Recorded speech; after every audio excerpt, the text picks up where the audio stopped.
I have confirmed that you are all in good health. With that, my work is now complete. Congratulations are in order.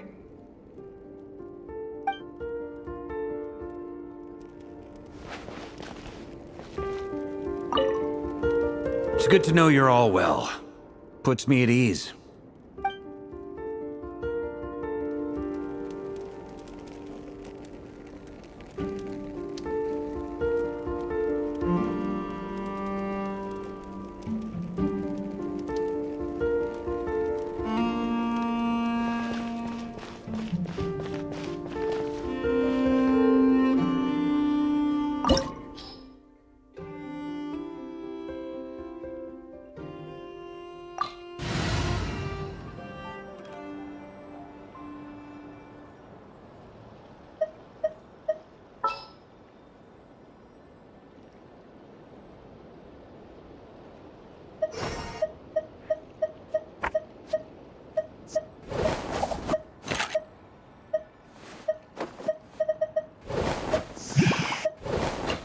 Leave it to me.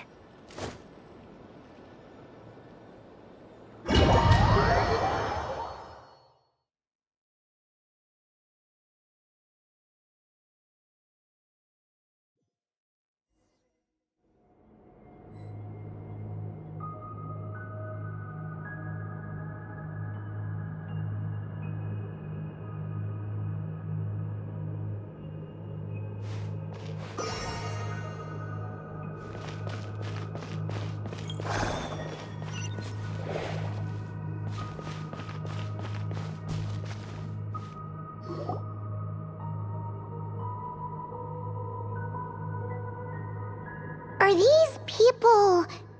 Judging by their clothes, they appear to be phantom Hyperboreans from the distant past. That could mean they have some clues about the moon goddess's name, right?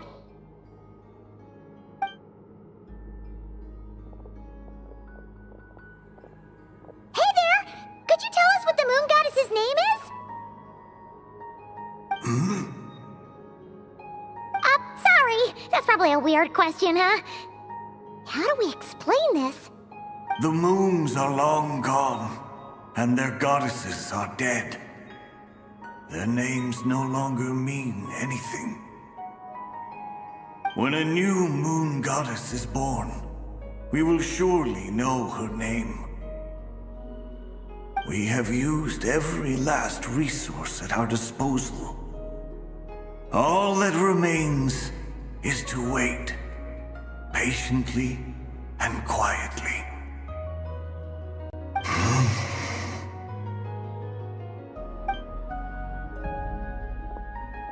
Were the people of the past all this devout? It looks like this phantom doesn't intend to converse with us any further. Surely the new moon goddess he speaks of must be Columbina.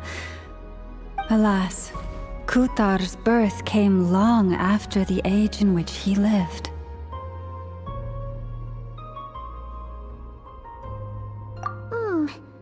But, maybe if we find a phantom from a more recent age, they might know Columbina's real name. True. Keep an eye out. We should be able to tell which era they're from by the clothes they wear. Yeah! You've been pretty talkative this whole time. What changed? Oh, nothing. I'm fine. You all make good points. When the Hyperboreans speak of moon goddesses, they mean the three from truly ancient times. I can't imagine they would know anything about our current moon goddess. There once was a time when the moon goddesses blessed them greatly and protected them from harm. So, when the war between the gods and dragons plunged the world into chaos, it seems they looked once more to the moons for help, praying for a new goddess to be born. Yeah, that checks out. Let's continue on. Who knows what else we may discover?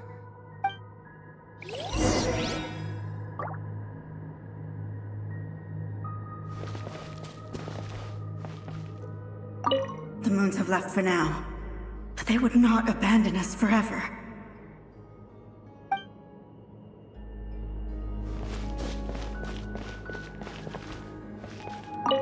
When the moons rise again, we shall receive their protection once more. Even in the darkest hour, there is always a way out.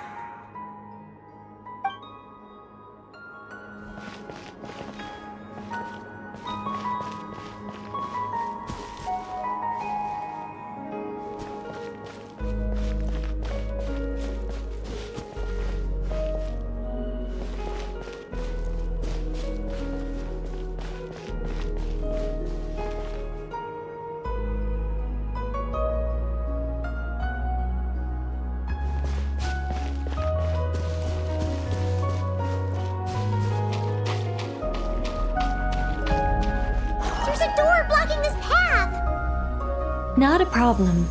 Try this.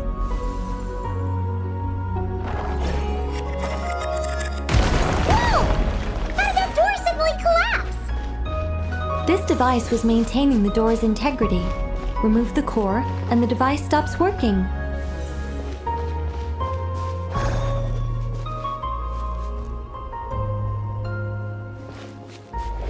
Is this our destination? Impressive. More precisely, this is a device that will help us reach our destination. Let's go. We still have a long distance to cover.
Let's try that device again.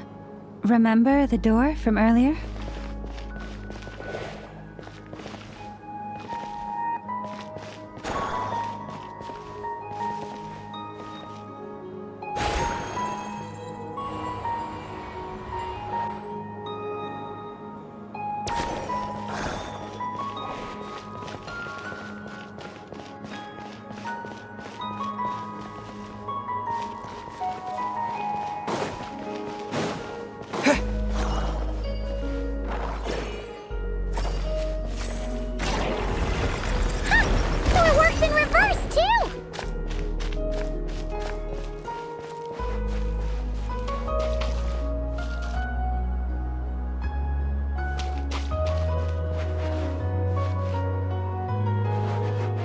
The humans we see are all phantoms, but the monsters are real. What a fascinating place. There'll be plenty of time to admire it later.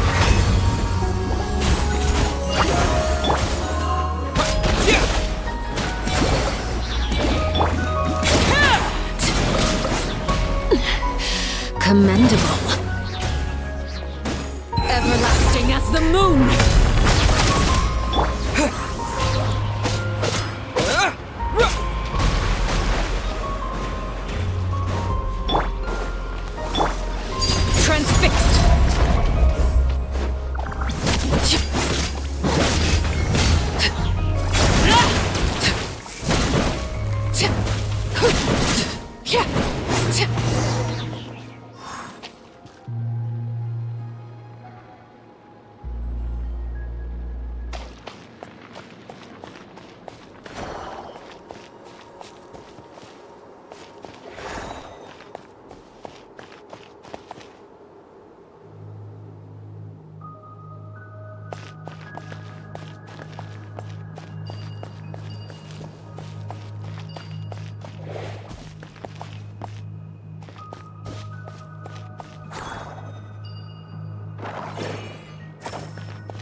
Ooh, there's a whole bunch of artwork in here.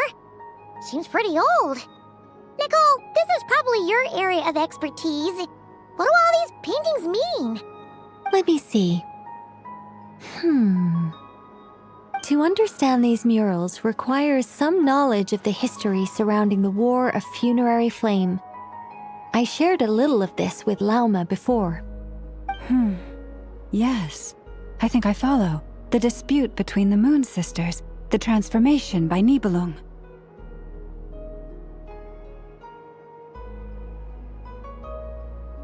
Oh no, it's no trouble. I'd be delighted to share the tale again. Alright then. Teyvat's 3 moons and their goddesses were brought into being by the will of Nibelung, the then ruler of Teyvat. But when the heavenly principles came, they changed the world completely, down to its very foundations. The moon goddesses were nowhere near strong enough to challenge this entity. But the heavenly principles did not view them as heretical entities that had to be removed. Essentially, the 3 moons existed to keep this planet alive and operational, which did not directly conflict with the heavenly principles' aims. Nevertheless, the inherent precariousness of this arrangement would soon be revealed. Nibelung returned. Yes. He did, and thus began the War of Funerary Flame, a battle for dominance between Nibelung and the heavenly principles. Discord would soon emerge between the 3 moon sisters. One would voice the opinion that they should follow Nibelung, for it was he who first hung the moons in the sky. Another would argue that taking sides in the conflict would only bring the world closer to ruin. There was no telling where it would lead, especially since their creator had returned, bearing the perilous power of the abyss. Nibelung would eventually discover their disloyalty. He had all 3 imprisoned before transforming the moons into weapons with which to fight against the heavenly principles. What? Weapons? Yes, the very moons that had once defended the planet became instruments of death and destruction, striking terror into the hearts of all living things. And although the heavenly principles and the 3 moon sisters had once been at peace, it now seemed that the moons posed an unacceptable threat to Teyvat. It is possible that the heavenly principles did not know of the goddess's imprisonment. If so, the weaponization of the moons would surely have been viewed as an intentional breach of the peace agreement. Regardless of who knew what, when, the heavenly principles shattered 2 moons and flung the other beyond the skies. Whether the goddesses managed to escape Nibelung's captivity after his fall, nobody knows. But this much is certain. From that day on, the moons no longer belonged to Teyvat. The rejections slowly drained their power until eventually they passed away. So that's the full story. You say the moon ceased belonging to Teyvat from then on. Why then would Columbina be born here? That is perhaps due to the lingering connection between the Frost Moon, which was not shattered, and this world. You could see it as the 3 sisters' dying wish. They never desired war. All they ever wished for was to protect this land. I see. If the final fate of the 3 goddesses is as you say, then Columbina faces the same grave danger. Our investigation has yet to bear fruit. We must hurry. Yeah, you're right. Let's keep going.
Should we trust him to keep his promise?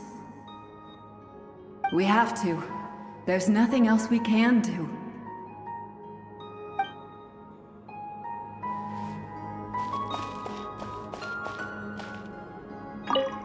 Why? Why do the creators of this world no longer show mercy upon their people? Remember his words.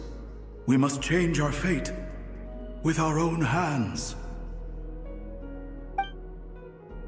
Wait, that's odd. Who is he?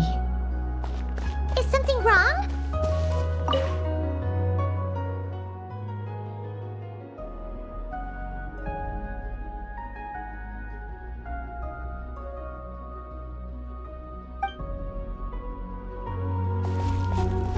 No, not really. It's just that over 30 possibilities emerged in my head, so I can't be sure who he is. It's been too long. My memory isn't as sharp as it once was. Okay. 30. Wow. Impressive.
We're finally here! Guessing we'll need to activate this thing? Indeed. I was a little worried about that at first, but as we got closer, I sensed that the Kuvaki within it flows unimpeded. It should be functioning normally. The only issue is how to activate it. It's looking a little worse for wear. What about the cores from some of the other devices we've seen? Can we repair it using those? In all likelihood, yes. I imagine that would have been the Hyperborean's backup plan. Let's look for some cores.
Walk up, then jump down.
Of course.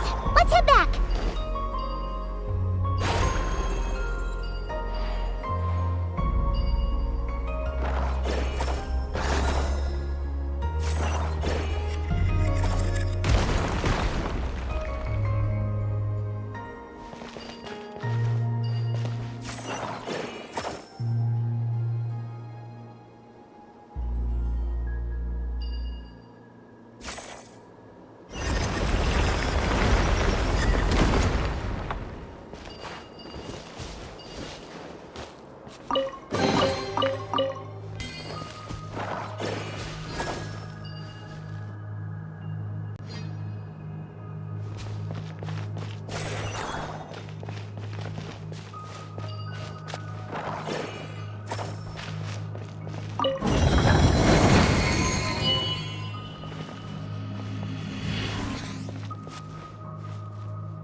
The device is up and running. It's hard to believe that the ancients were capable of constructing such things. Paimon sees our destination! It's right up ahead! Yes, let's go.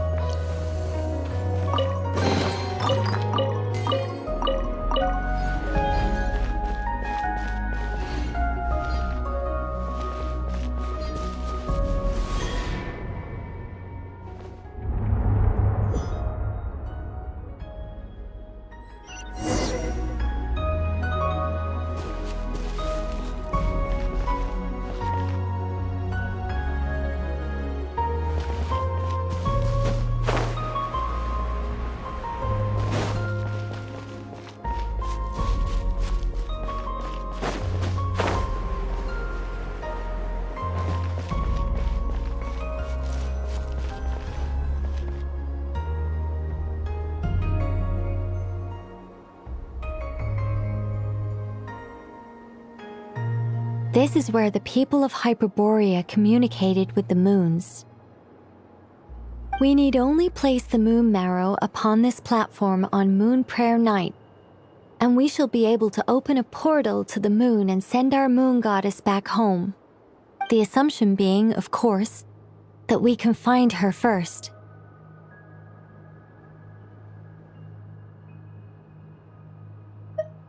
That's right. You want to know if it's safe there, don't you? And yet, she has no choice but to return. You know this. Oh, that's not the issue here. This is the end of the line, right? We've explored everything we can. And despite looking at historical artwork and talking to people from Hyperborean times, we're still no closer to learning Columbina's name. If it's not too much trouble, could you tell me exactly what Alice said to you about finding her name? Oh, sure. What she said was... Then your first job is to find it. As a moon goddess, I'm sure she must have a name she identifies with. Neither Columbina nor Kutar is her true name, and she's never really accepted either of them. Is it not also possible that she has never had a true name? Not at any point in history? That would be a hard pill to swallow. But at this point, we may have to accept that that is the truth. No one knows how she came into being, and she certainly doesn't have parents in any sense that we're aware of. Perhaps she was never granted a name at all. But does that mean there's no way to get Columbina back? She's just gonna disappear and there's nothing we can do about it? Huh? Wait, why all this pessimism? Was it the way I phrased this question? You all seem to be taking this in completely the wrong way.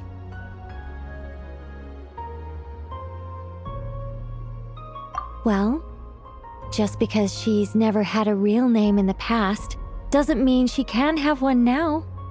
What? Think about what Alice said again.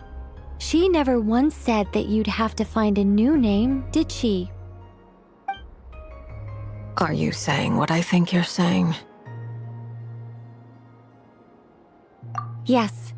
Names are anchors that connect us to the world. If she doesn't have one already, then all we have to do is create one, no? It's like... yes.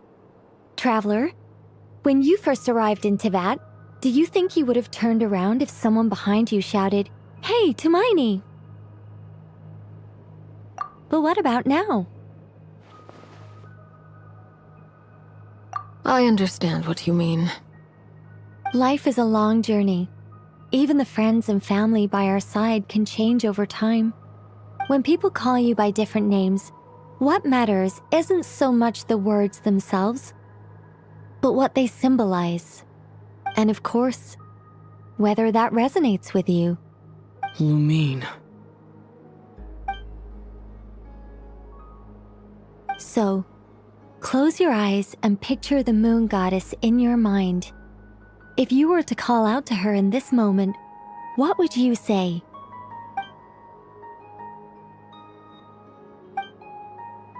Columbina.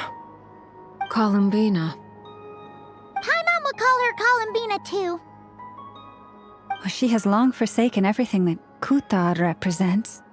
I think from now on I should call her Columbina too. Well, it sounds to me like you found your answer. Are you sure? Is it really that simple? We haven't found her this whole time, and not for lack of trying. For a journey like this, the process is every bit as important as the outcome. Had you not searched far and wide, rejecting every other answer you were offered? How could you have come to an answer you felt was finally correct? Oh, it all makes sense now. This has Alice's fingerprints all over it. Are you suggesting that Mage knew from the start that Columbina never had a real name to begin with? I can't say for sure. But I can definitely imagine her chuckling in satisfaction somewhere right now, saying, "Ah, what fun." Llama! Your antlers! You should hurry. The festive moon has begun to rise. Do not worry, for when you called the name Columbina just now, I could sense that the power within was enough to summon back the moon goddess. The power within what? The name? Yes, so... The thing is...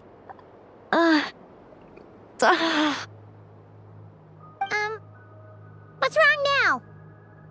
This is so annoying. I really want to explain how that whole thing works. Starting from the founding principles of Teyvat and... Oh, I could talk about this for hours. But... Deep breaths, Nicole. Deep breaths. You're an angel. A sober, sensible, solemn angel who has her priorities straight. Okay then. Sorry for asking.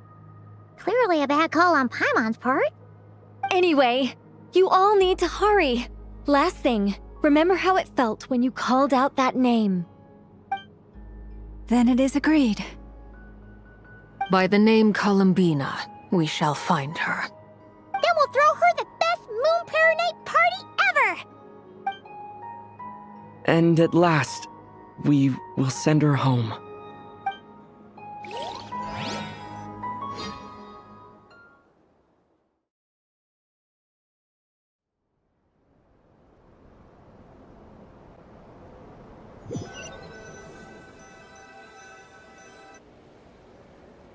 I can barely move anymore. My consciousness is fading away. Have they come back out? I'd love to see them one more time.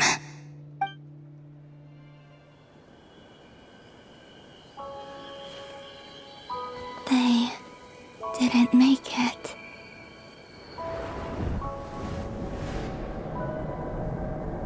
Could you tell me your name? My name is... Columbina!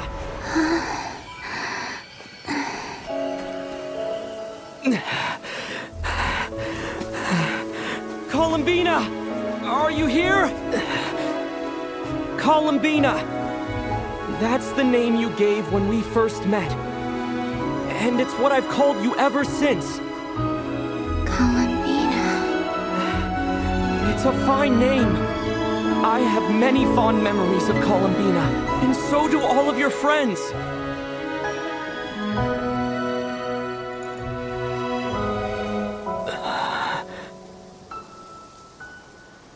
If you like this name...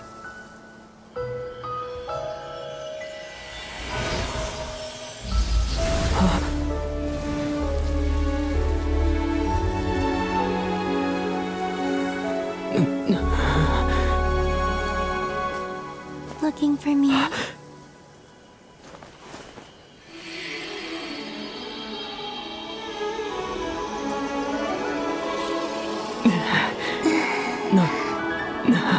I like it.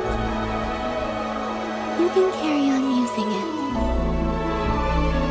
My name is Columbina Hyposelenia.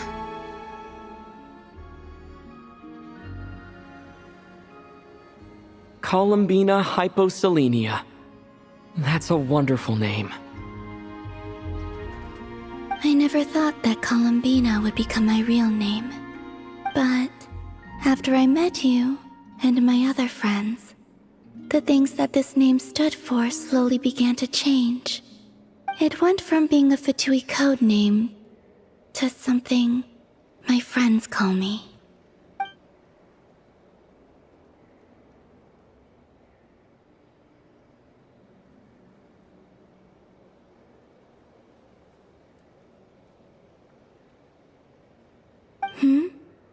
What is it? Why aren't you saying anything? I'm just so happy for you. Thank you. So, where's everyone else? We can go and meet them very soon. Everyone went to different places to try calling your name. Great. I'd like to thank them as well. Everyone's done so much for me. Searching for my name, entering those ancient ruins. Huh? Wait, so you were... Yes, I was there. Not physically, But my consciousness was still holding on. I followed you the whole way. Starting from when? You turned around and called out my name while you were in Nasha Town. Do you remember?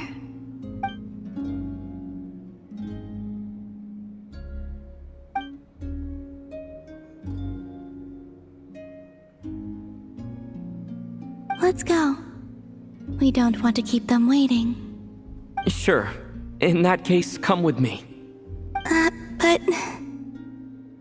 Hmm? Before that... Could you call my name one more time? Sure. Come with me, Columbina Hyposelenia.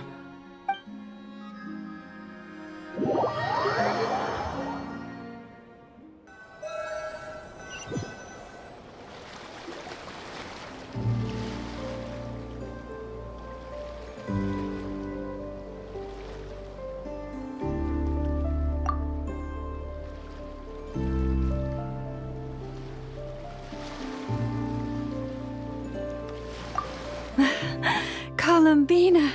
Oh, this truly is wonderful. Llama, I can't breathe. Ha ha! Just in time for Moon Prayer Night. It's good to have you back, Miss Columbina. Yeah, we were worried sick. Thank you, my friends. With your help, I now have a name that belongs to me. Columbina Hyposelenia. Where's the second half from? You added it yourself? That's right. It means... Born beneath the moon. Yes. And by extension, it can also mean born beneath this world. A fine name. Now, as much as it pains me to interrupt this beautiful reunion, I feel obliged to remind you that the Moon Prayer Night celebrations in Nasha Town have already begun. Don't you want to enjoy the festivities?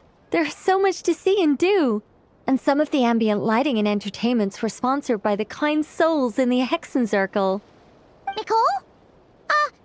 Why have you turned into Dodoko? So you're Miss Nicole. Thank you for helping us, and for helping me find my name. It's nice to finally hear your voice. You're quite welcome. Guiding lost people to hidden treasure is what we Seelie do. And if you ask me, spiritual treasures are far more precious than material ones. Chests are all well and good, but this was what it's all about. Ah, so satisfying. Anyway, I had to go help Alice. It seems like she ran into some trouble. That's why I couldn't be here in person. But don't worry, we're with you in spirit. We'll be celebrating right along with you. Keep an eye out for the Hexen Circle's festive stalls in Nasha Town. I think you'll like what we came up with. Alice said she even managed to rope B in this time. The Frost Moon Scions have also prepared various attractions. I believe Aino and Effa and their crew are setting things up as we speak. On that note, Nefer, about that request I made. It's all in hand. Yehoda is on site to ensure that everything goes off without a hitch. Wonderful. In that case, Traveler? Huh? Come on, Columbina. It's time to celebrate the best Moon Prayer Night ever.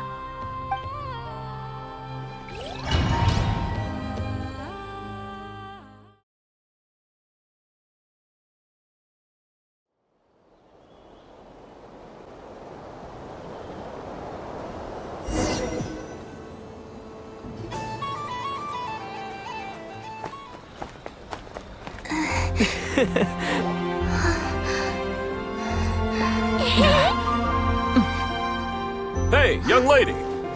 Would you like some Moon Prayer Night candy? Happy Moon Prayer Night.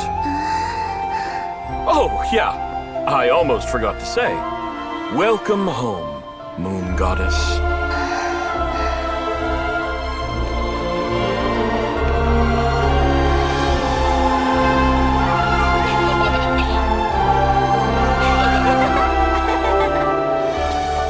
Welcome home, Moon Goddess. Moon Goddess. Welcome home, Moon Goddess. Turning Nasha Town into her home is a festive gift. A rather brilliant idea. Perhaps this is what Nodcry, Columbina's home, should have been like all along.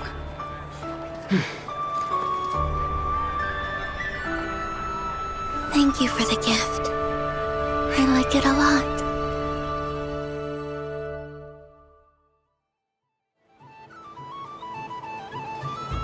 This feels like the surprise of my life.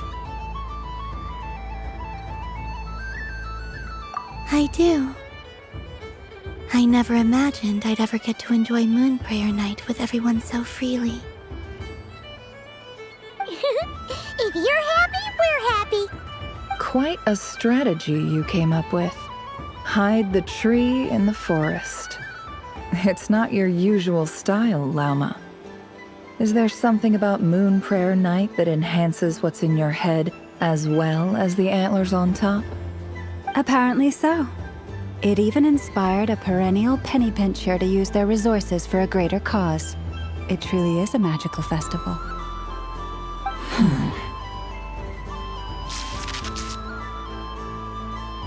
I see it now.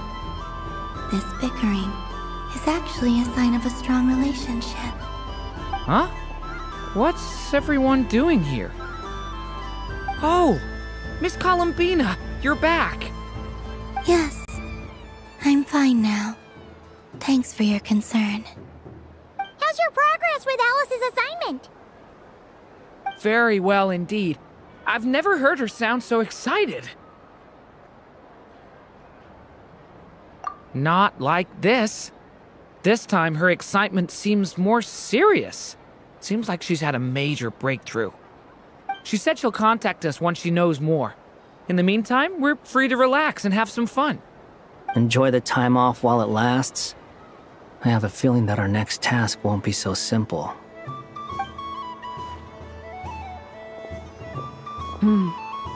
I should go.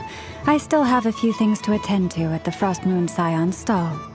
And I think I'll take a look around. With any luck, this once-in-a-year festival will come with once-in-a-year opportunities. Hold up a second. Where's Varka? I believe he made a beeline for the flagship the moment he entered Nasha Town. Ah, that's Mondstadters for you. They know what they want when festivals roll around. Goodbye for now, Columbina. I hope you have a wonderful night. I will.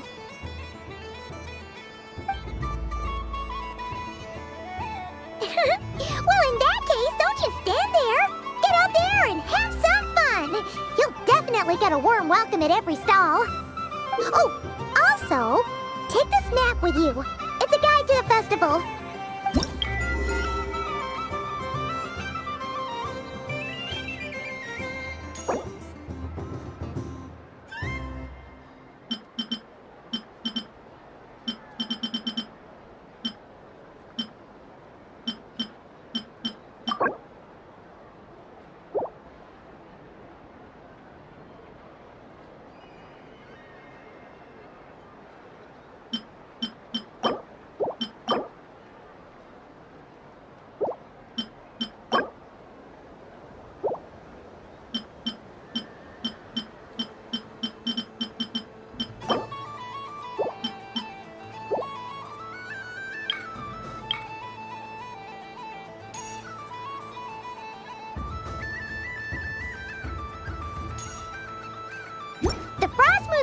Stall is over here. Lauma's invited a whole bunch of cute animals to celebrate too. Over there is the Hexencircle section. Alice seemed more excited than anyone about this festival, so she insisted on making it a grand affair. Oh, and then there's the Nasha Town local specialties, including... Actually, forget that. Better if you go check them out for yourself. Thank you. It looks like a lot of fun. You're not coming with me? We'll be around. But don't you want to browse by yourself for a bit first?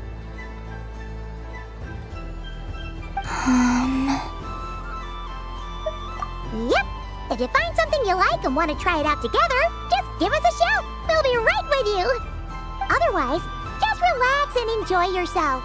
There's so much on offer, so try to experience as much as you can.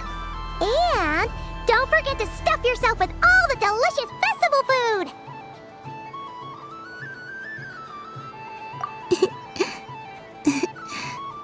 All right then, off I go.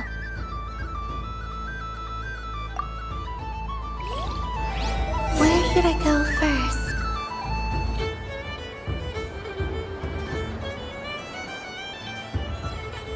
This must be the mage's stall. It feels like I've entered a fairy tale. Ah, how lovely.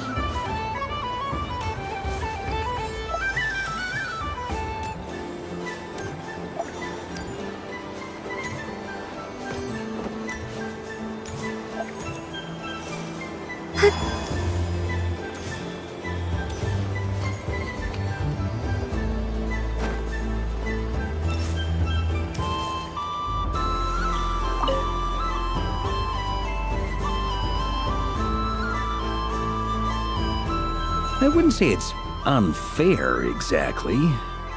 I mean, your voice goes right into people's heads. How would you explain that to the kids? You can't just explain it away as magic. Is something the matter? Ah, Miss Columbina! No, nothing you need to worry yourself about. Ah, impeccable timing. Stick around for a second, Miss Columbina. I need your input on something. This self-proclaimed Knight of Justice has yet to give me a satisfactory answer. I, for one, would like to hear your verdict on the matter. Hey, now, I left the flagship just to help you out, Miss Nicole. What's going on? So Alice and I are both using long-range remote control spells that work on similar principles, allowing us to attend this festive fair in Dodeco form. Sorry, let me backtrack a little. While similar, there are some key differences. Alice, being a great mage, wanted her Dodeco to reflect something of her own charm and mystique. So she adjusted the way its tail moves when it spins around.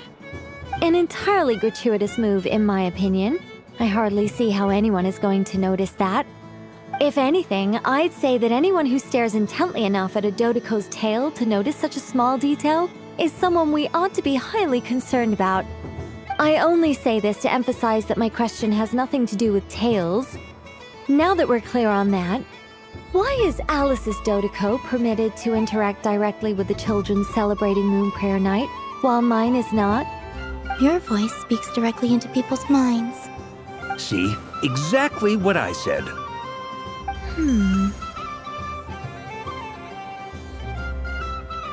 Miss Nicole?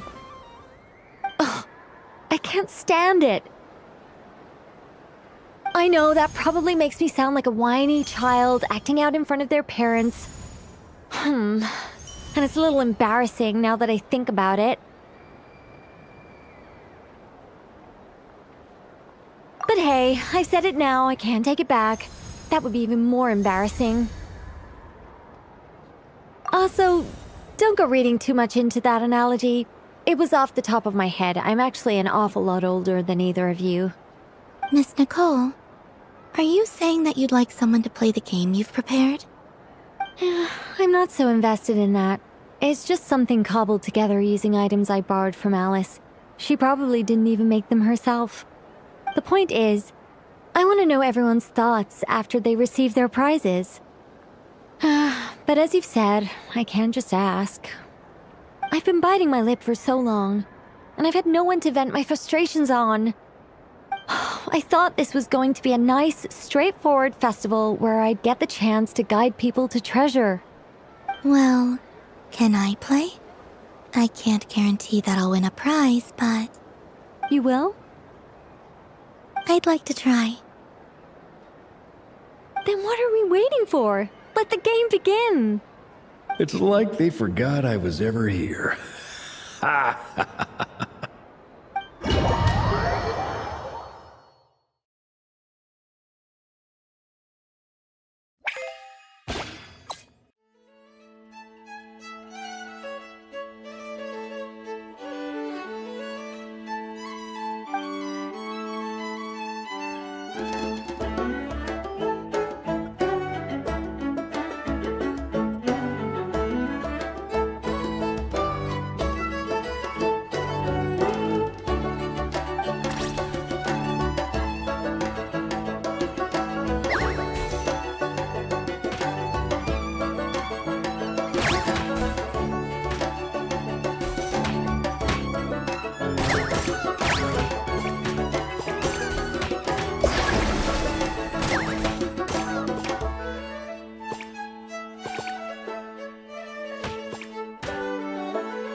Congratulations, Miss Columbina!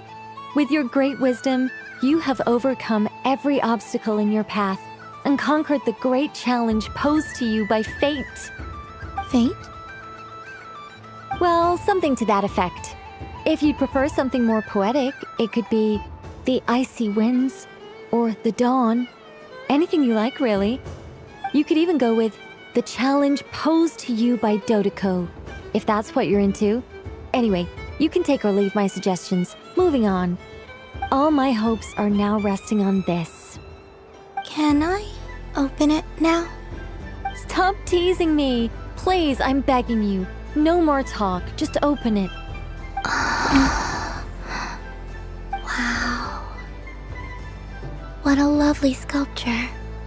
Classic and cute at the same time. Thank you, Miss Nicole. I'll always treasure it. Ah, there we go. Music to my ears. You have my sincerest gratitude, Miss Columbina. Thank you for sharing your precious time with me and fulfilling my wish. Don't mention it. You've all done much to help me. And still, I'm the one receiving all these gifts.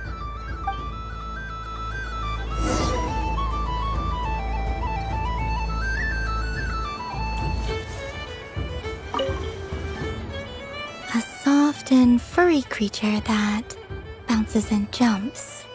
Welcome home, Moon Goddess. This one talks, too. Allow me to introduce myself. I am a Dodoko from a distant archipelago, the most mischievous of all my Dodo brothers and Dodo sisters. When the going got tough, I powered through, and when I met obstacles, I boomed them away. That sounds like a lot of fun. Doesn't it just? Oh, but then the trouble started. Recently, I found a lovely beach, the same beautiful jelly color as my hometown, and so I dove in to have a look. Only to find it overgrown with seagrass and nasty little spiky fish everywhere, looking to turn me into a Dodoko kebab. I made it back to shore by the skin of my teeth, but my tail was sorely hurt. Couldn't you just boom them away? Oh, I wanted to, believe me. But I've heard that you, Moon Goddess, can understand animal speech. The last thing I wanted was to cause a gigantic fuss and get taken to court by a school of spiky fish. I'd be driven out of these waters for good, and my winter holiday would be ruined. And so, dear Moon Goddess, I was wondering if you might lend me your allegiance. Are you roping me into a crime? Oh, let's call it a once-in-a-lifetime carefree adventure. Does that sound better? All the festival goers tonight are dressed up as the Moon Goddess, but there's nothing to say that the Moon Goddess can't disguise herself as a Dodoko, is there? Besides, this is your home. You should be free to be whoever you wish. I'm afraid I'm not well acquainted with Dodokos, Madam Mage. Oh, that's quite all right. We Dodokos are innocent, happy creatures with a free-spirited nature. Many, like myself, are mischievous troublemakers. Others are lazy souls who like nothing better than to lie down on a nice rock and take a nap. In our eyes, every creature who yearns for happiness and freedom is a Dodoko. But perhaps in yours, we Dodoko are a fluffier and more mischievous breed of Kuhenki. Yes, that is a much easier image to follow. Oh, wonderful! Then let's play! Grab onto my tail and follow me into the sea. Time to settle some scores with the bad guys.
Ooh, a remarkable talent!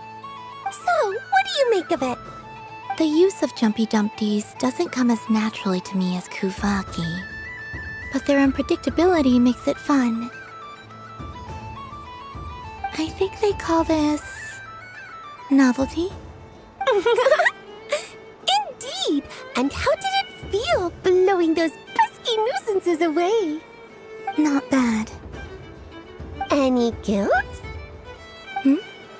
What do you mean? Oh, wonderful! Lovely answers to all 3 questions. You've passed the safety test. Now I can give this special bomb to you as a souvenir. Remember, if you find any meanies living on the moon, you can use this to boom them into oblivion. I will.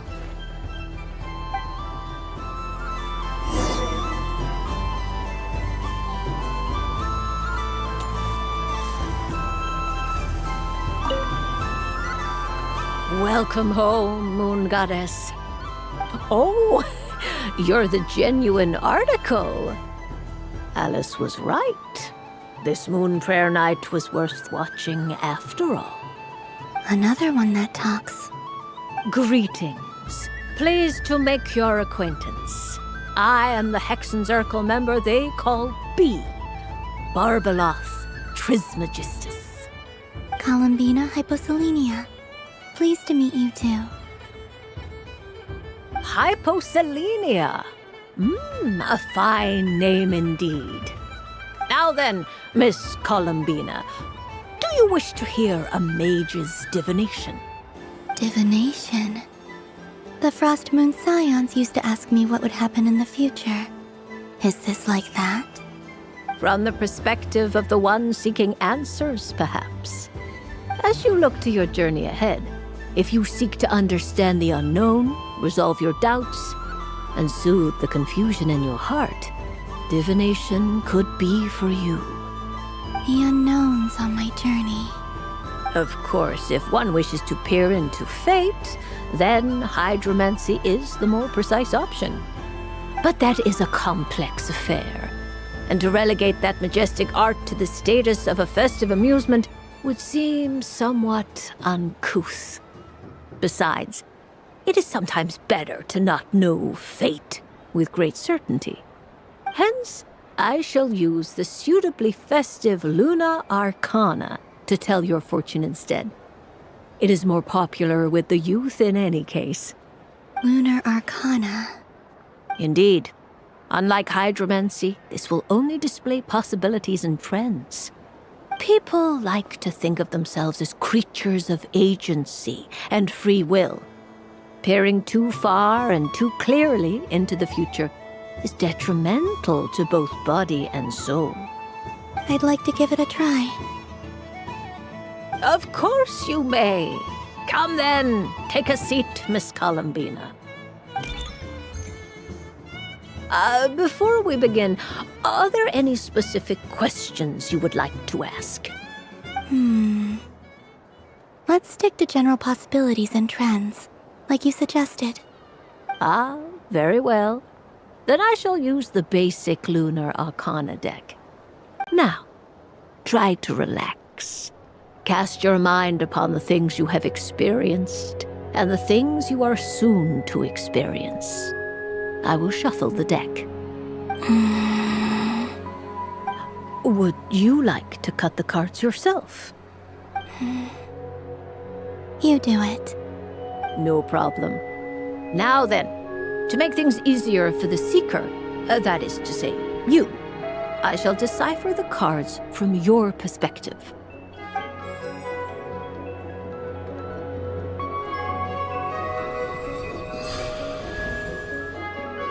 Please, draw the first Lunar Arcana. This represents destiny and is the foundation for the divination as a whole.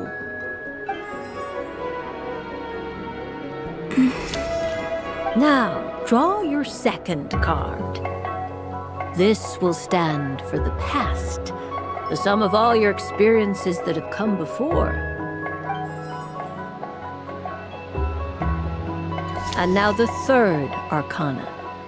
This is the present, your interpretation of the current moment.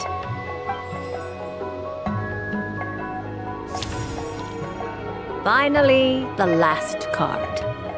This shall speak of the future, which... Oh.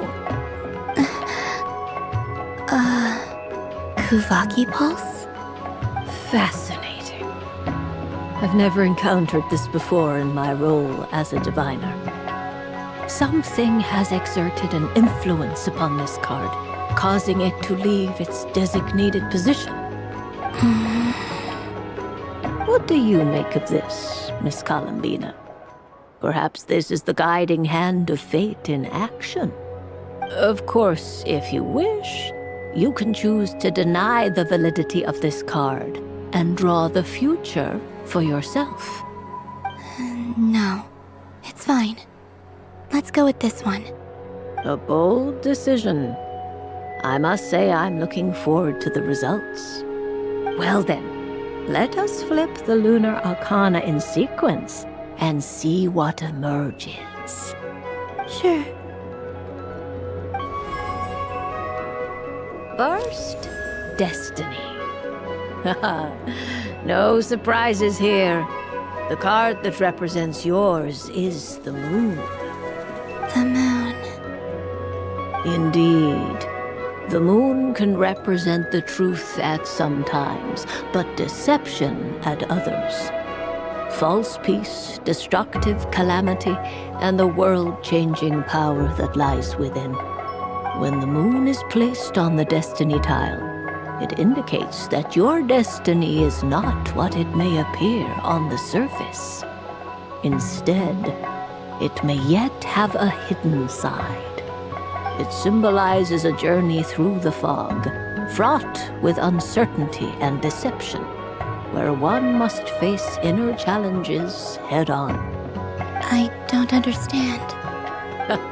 Patience, my dear.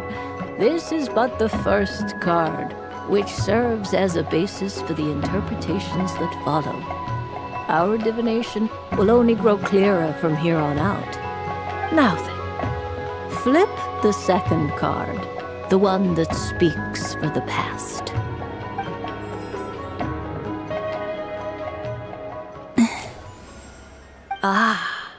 The Hermit, but inverted. Inverted? Yes. The Hermit symbolizes solitude, introspection, and the pursuit of truth. When inverted, it represents isolation, truth out of reach, and a path that leads one astray. Combined with the moon as one's destiny, the Hermit inverted represents a choice you made to stand alone in the past. It was a choice made not out of fear or arrogance, but for reasons that others could not perceive. You fumbled through the darkness without a guide, but you did not find your way. Rather, you went astray. More than once, it would seem. Is this about how I became Kutar despite not wishing to become a god? And how I joined the Fatui because I yearned for a place to belong? I suspect only you know the answer to this question. All is not lost. The past is in the past, and so it shall remain. Shall we look into the present now? Oh my. The lovers. One of the most interesting Luna Arcana. What does this one mean? This means that you have had an unprecedented emotional experience. The joy of finding your soul becoming intertwined with that of another. A precious and wonderful thing indeed. It's true. I've made a lot of friends recently, and they are very good to me. I like them a lot. That sounds lovely. I am most delighted for you. The lovers can also represent important decisions, perhaps related to a parting of ways. Now, if I were to guess... Yes. My return to the moon. I understand. Parting with friends is never easy, Columbina. But rest assured, this is not the end of your journey. There is always another story waiting to be told. The future always lies ahead. The future. Well now, it's finally time to flip this most mysterious of cards. Why did it appear? And what does it wish to tell you? I'm ready. Very well. Flip this card and see what lies on the other side.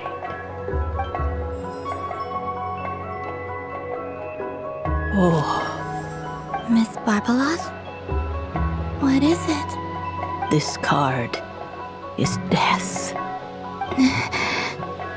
That doesn't sound very good. It depends on how we interpret it. It is true that it can represent an agonizing death, a complete and utter end, but at the same time, it can also represent rebirth. Do not forget that your destiny card is the moon. That lends your future many different potential meanings. If death spells the end, is it unavoidable? As I have said, divination can only display general trends. It is a rough guide, but it does not show predetermined outcomes. Allow me to summarize it for you. In the past, you may have lost your way, but now you have gained new connections and new strength. You now face an important decision, one that may bring about a great change in what is yet to be. This change might, in turn, be the end of all things, or their beginning. But remember, everything is subject to change because of the moon present in your destiny. You must see the truth clearly and face your innermost thoughts. The truth. My innermost thoughts. Thank you, Miss Barbeloth. Don't mention it. Some people dislike divinations, for fear of glimpsing an ending to their story that they wish was not so. But I can see that you're different. The result of this divination will not sway your decision. This is a rare quality, and one that diviners always hope to see in the seeker. We are here merely to guide, not to exert undue influence. I understand. Go then and illuminate your future, Miss Columbina. The moonlight that shines from you now is most captivating.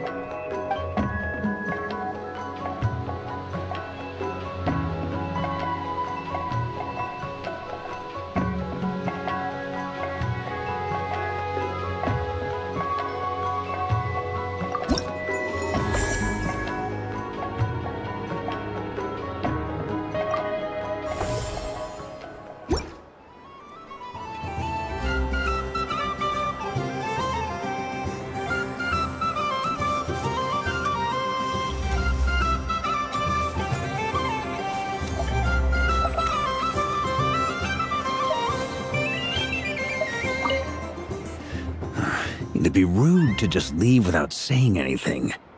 But at the same time, I don't want to barge into their lively conversation just to announce that I'm leaving. I guess I'll just wait a little longer. Huh? Albedo? This sketch is for you, Grandmaster. Oh, a gift for me. Thanks. Let's see what you've done for me. The North Wind left in a lurch.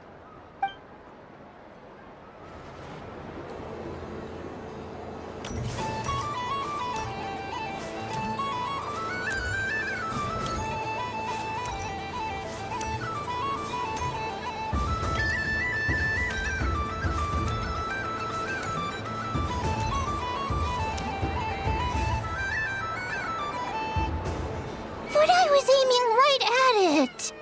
Aw, what a pity. I saw it with my own eyes. You were so close. So very close. That's not true! It dodged out of the way right as I was about to snag it! I'm sorry? You heard me! This paper frog can move! I swear! Dear, oh dear, what are you saying? How could a paper frog move? Unless you believe there really is magic in this world. But even if I, the mere humble merchant that I am, knew such magic, surely I would not use it on a paper frog.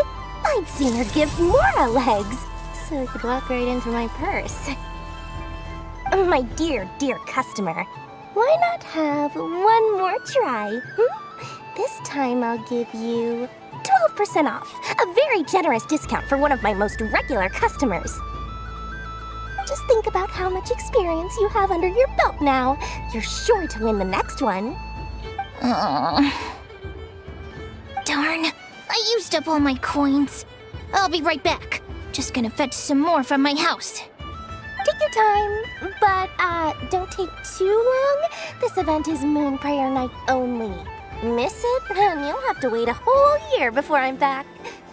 Next customer, please. Welcome.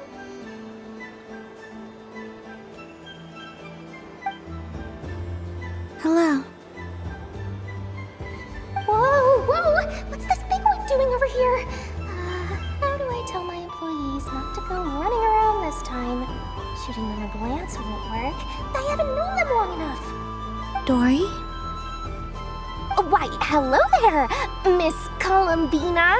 Would you like to play my ring toss game? The rules are very simple, and it's easy to get the hang of. How much for a round? Oh, first time's free. Not a single mora. After that, well, we can cross that bridge if and when we come to it. But with your sharp skills, I'm sure you'll win all the prizes in one fell swoop. That was an obvious enough hint for them, right? Right?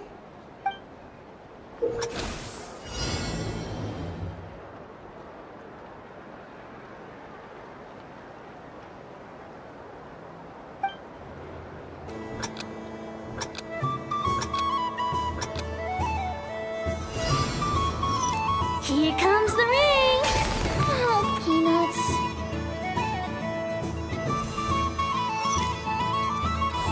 Change tracks! Roselle, should we move or not? Just a tiny bit. All right, then I'll... Oh, sugar plums, not the clock hands. How do I move the legs again?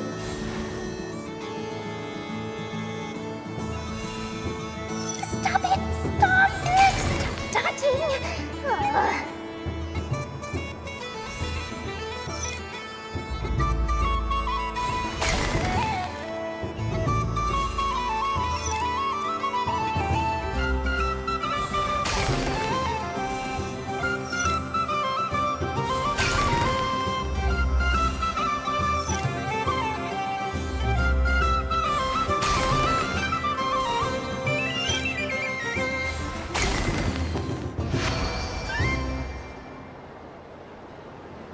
Let's see now.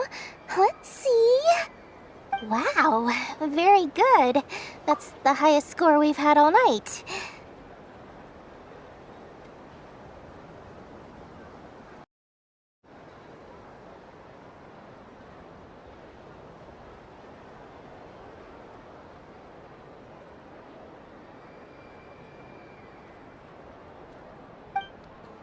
And here's your prize. Now, how about another round? As for the cost...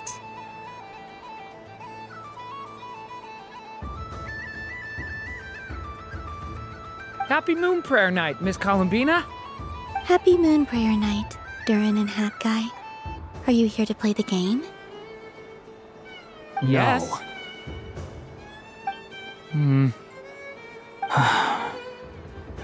You said we were just coming here to say hello.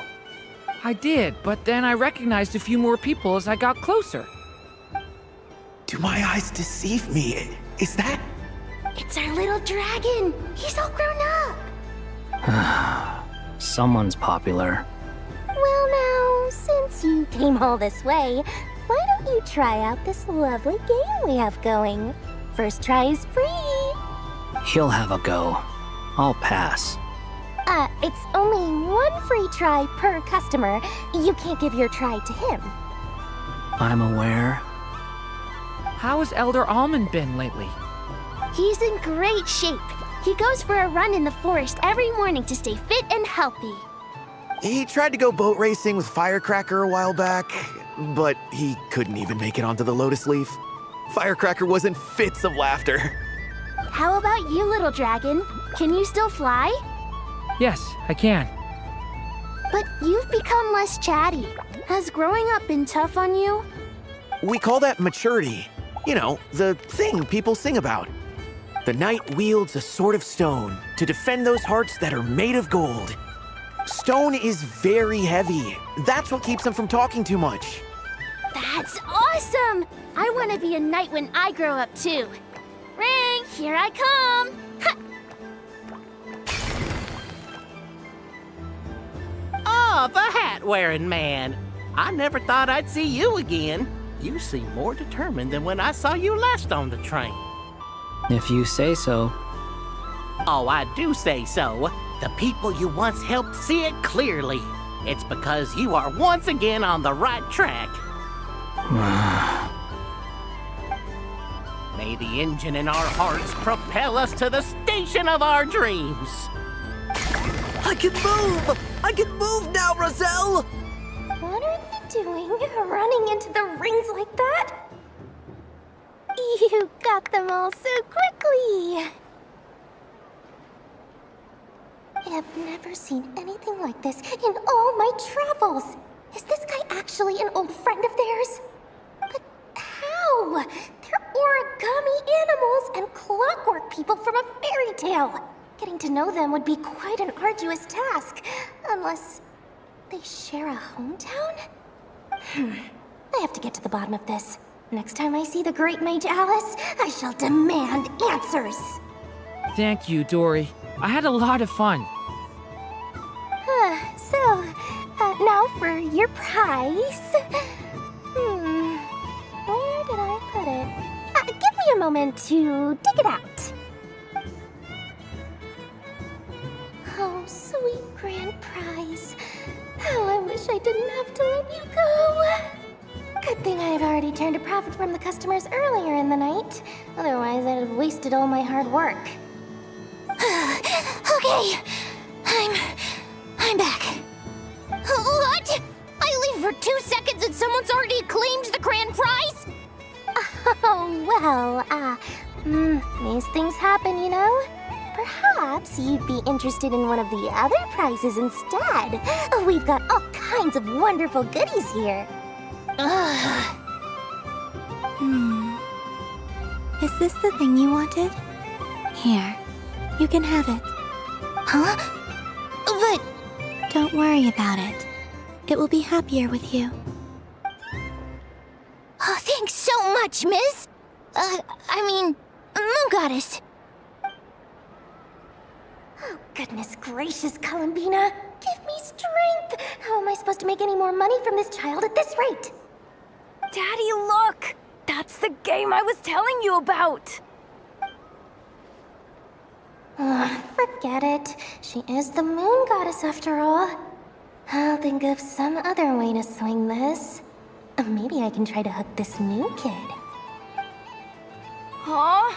Oh, someone already won the grand prize. You can take mine if you want. What? Why? Why are all these bleeding hearts coming here to ruin my business? Happy Moon Prayer Night, everyone. Happy Moon Prayer Night.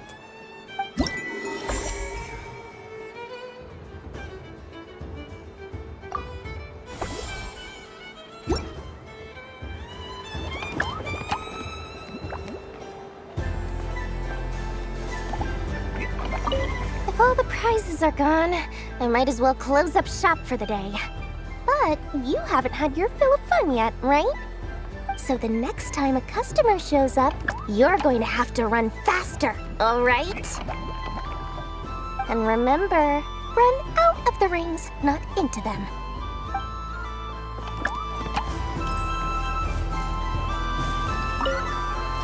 Done being a do-gooder yet?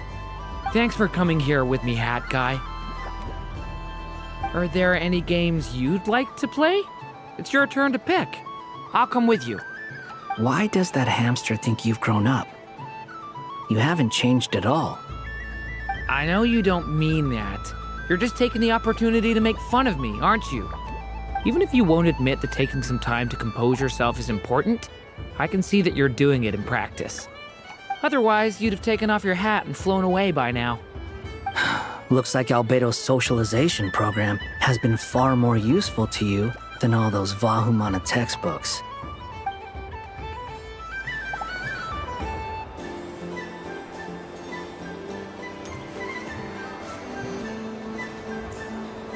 So this is the Frost Moon Scions area. It feels very familiar. But everyone looks much happier than usual.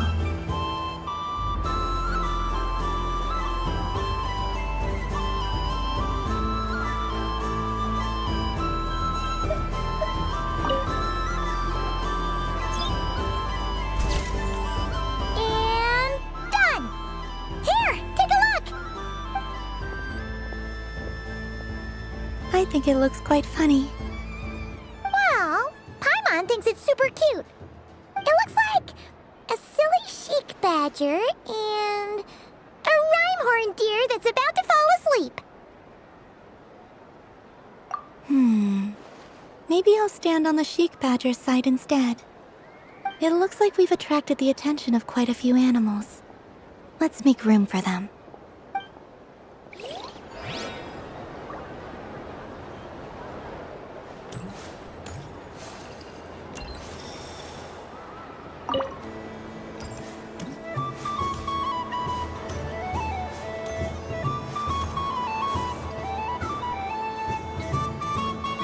Wow, the Frost Moon Scion stall looks kind of plain, but it's pretty cool once you get into it. I don't go to Hisi Island much, but it's got that, like, old world cultural feel. And if culture means we get more festivals, I'm all for it! Hello, Yahoda. Columbine... hello, Moon Goddess. That was too close. I almost gave the game away in front of the staff. Oh, wait, what's the deal with her shoes? They don't make a sound when she walks.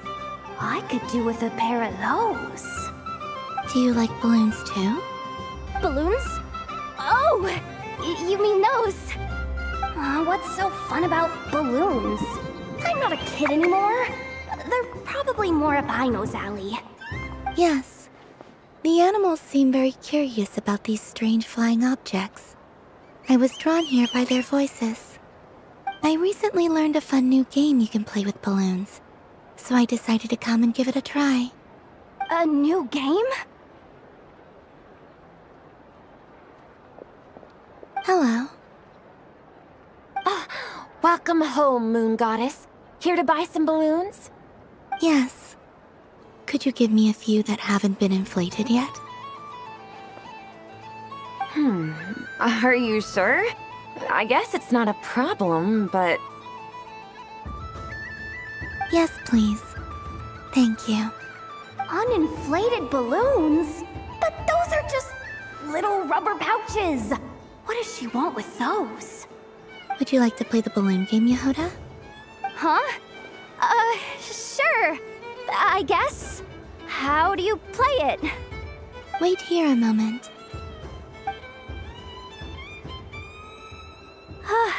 Oh. This is so weird. What have I got myself into now? I thought I saw Columbina nearby. Uh-oh! That's the fourth Harbinger! Although she's helped us out quite a bit, she's good people, right? Is she looking for Columbina? Oh, guess that's my ticket out of here. I'm not sure my heart can take being sandwiched between two Harbingers. Which stall is she checking out? Oh, it's that other Frost Moon Scion's one. Try on the headgear, see what it's like having antlers or animal ears for a day. Oh, I wouldn't be caught dead wearing that stuff. So embarrassing. I have enough gear to carry as it is. Wait, what? She put it on? How peculiar. This would take some getting used to. I wonder if this is what it's like for Lynette. It really suits you, ma'am. What is this?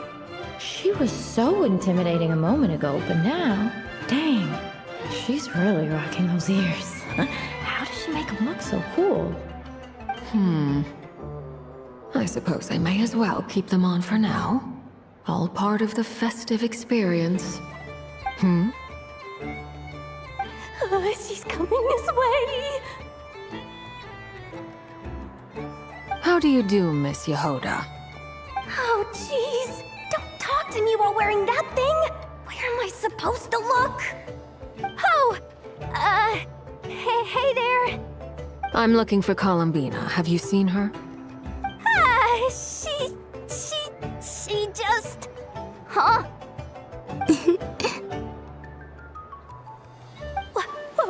Wait, is that what she meant by balloon game?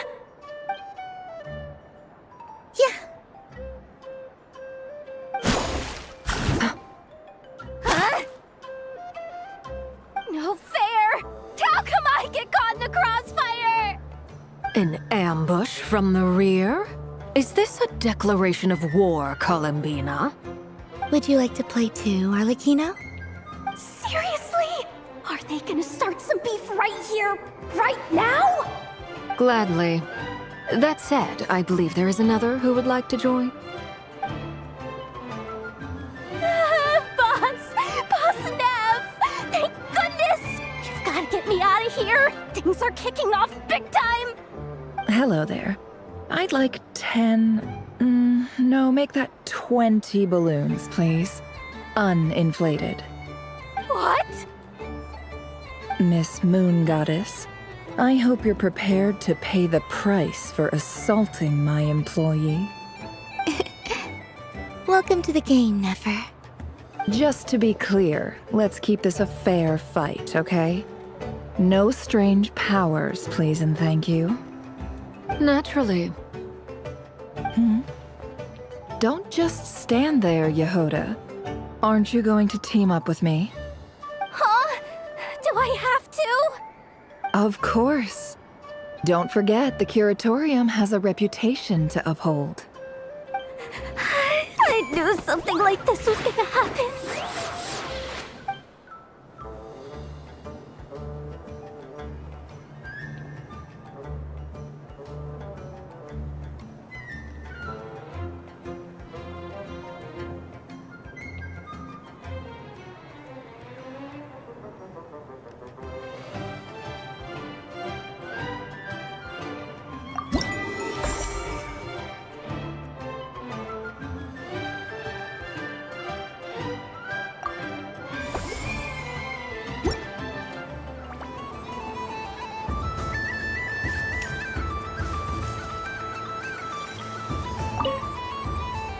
I've seen Linny and the other children play this game before. It would seem that it's not a bad way to relax, once in a while.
What's this?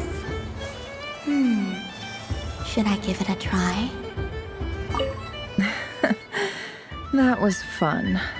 It's a shame Ashru doesn't like playing with water. Or I'd have roped him in as well.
I wish for a never-ending supply of laka berries.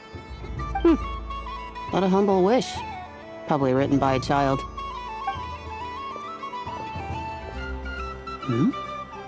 Is that Lauma the Moon Chanter?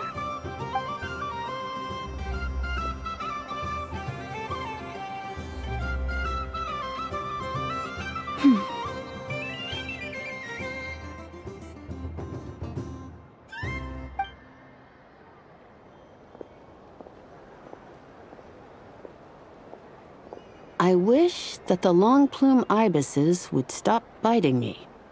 Oh dear, poor Lauma. All right, I'll write that one down for you. I got it. While everyone else is celebrating Moon Prayer Night, you're as busy as ever. I don't mind. It's rewarding work. A good kind of busy. My antlers are at their heaviest tonight, and the Kuvaki waves are especially strong. But as I help these dear friends hang their wishes up, I feel a great peace within myself that is hard to describe. You see, they are all such beautiful wishes, And they are ones that we can fulfill by our own strength.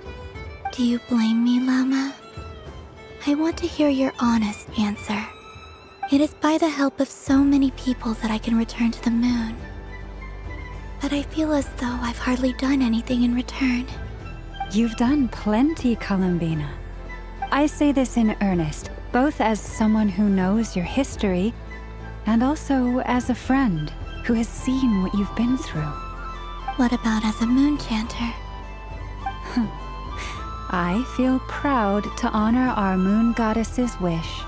And I'm sure any moon chanter in history would have felt the same way. Thank you for your kind words, Llama. But... Since you asked for my honesty, I won't lie to you. My feelings are mixed right now. Besides pride, I also feel... I suppose it's a reluctance to let go. Once you return to the moon, we will be far apart and separated by a false sky. I'm sure those of us left behind will gaze up at that sky, yearning for the moon once in a while, just as you used to do. I will miss you, Llama. I will miss you all.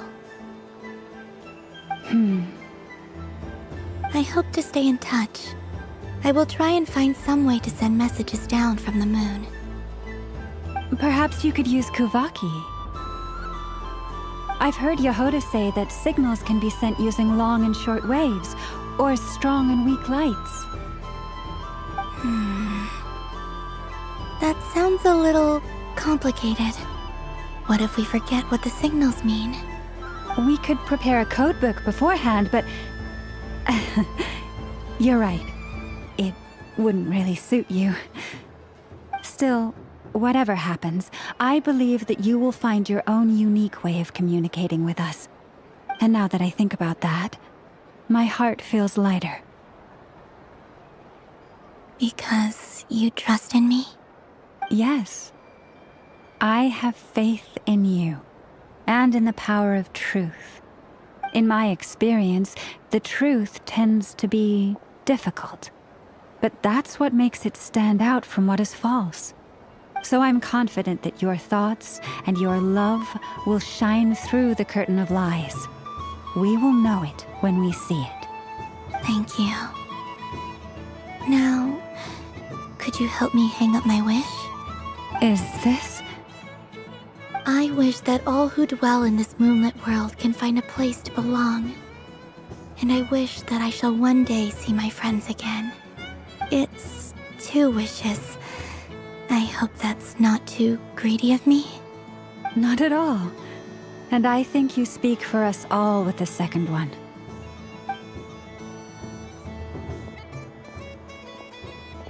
I shall continue to pray until the day that all of these wishes come true.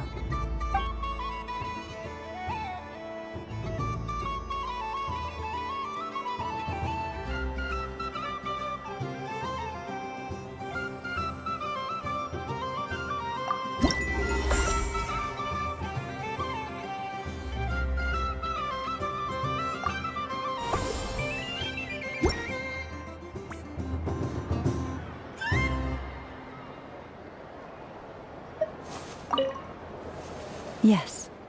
May everyone's wishes come true.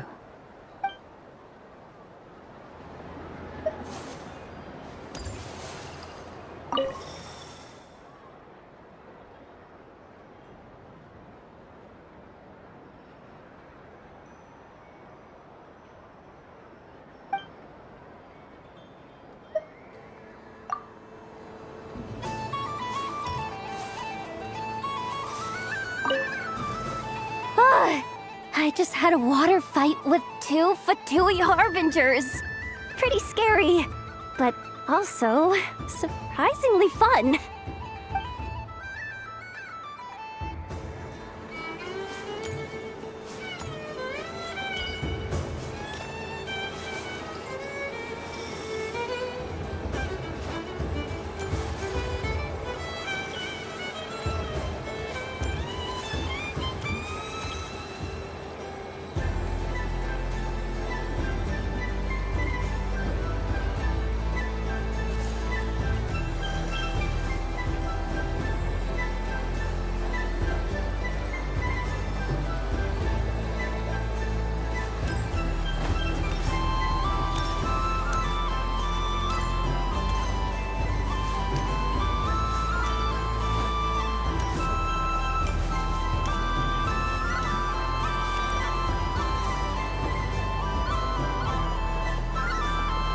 Dodoco's Whirligig! Come check out Dodoco's Whirligig! Ah, welcome home, Moon Goddess. Might I ask what this is? Ah, it's a very special amusement sponsored by the Great Mage herself. Ride on a soft and furry Dodoco and embark on an unforgettable adventure. I say that, but I'm just following a script here. Who is this mage, anyway? And what the heck is a Dodoco? I'd like to ride. No problem. But, are you by yourself? Is that not okay? Oh, no, it's fine. It's just that each Dodoco can accommodate 2 passengers. Would you like to bring a friend along? My friends... That should do it. Now, we just need to get everyone else to draw something on it too. But we gotta keep it a secret from Columbina. Traveler.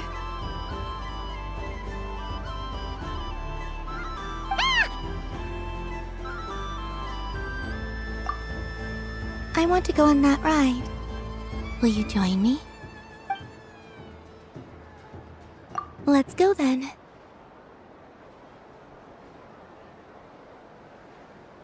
Don't worry.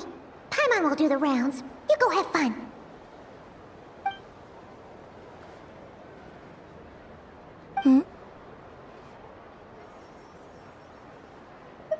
All right. I think we have to wait in line over there.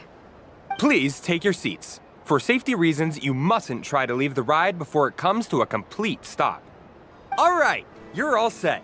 I wish you both a wonderful journey.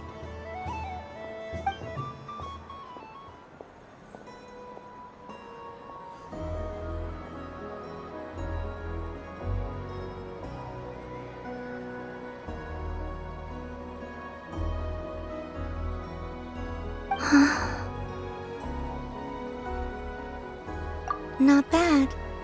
It reminds me of riding a moon lane. Sometimes, the Kuhenki circle around me like this, playing their beautiful melodies. Yeah, I'm going to miss them.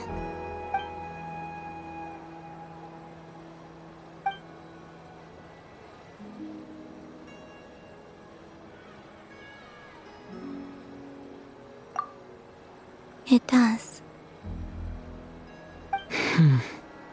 I've felt scared in the past, too. But this is a little different. You know something? I got to see a lot of fascinating things during my disappearance. I saw how the Frost Moon Scions act around their families. So different than how they used to act in my presence. And I also saw how they interact with their friends. It made me curious at first. Why do people act so sincere when they're worshipping gods, but save their truest, warmest feelings for each other? Slowly, I came to realize that it's because they trust one another. They know, deep down, that they'll be accepted for who they are. All of it. The good and the bad. I know. I knew it the moment you started calling out my name. What I fear now is the end. I fear losing all this the very night I have gained it.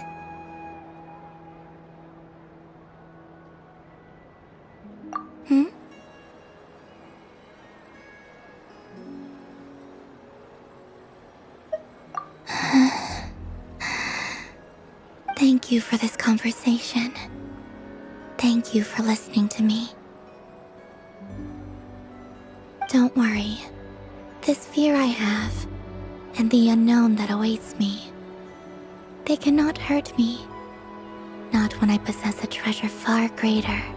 I just want you to remember this version of me, the real me, on this final night together.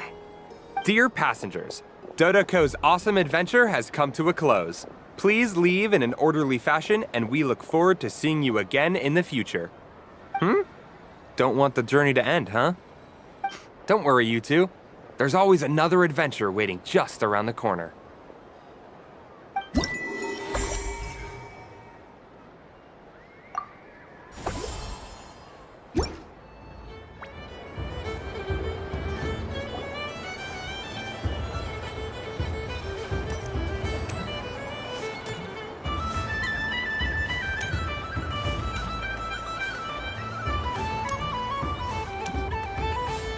There are so many attractions here.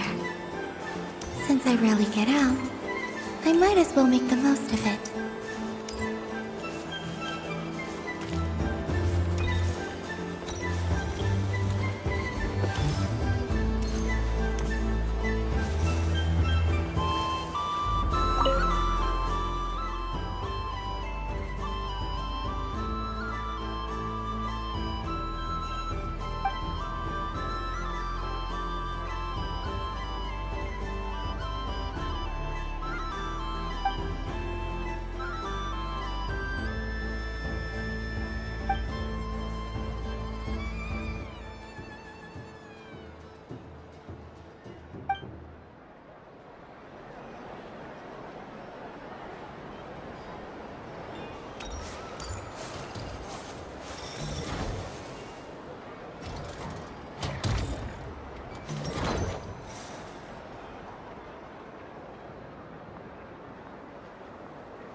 Doesn't make any sense. How am I losing every single time? Wait, Ineffa, you're cheating, aren't you?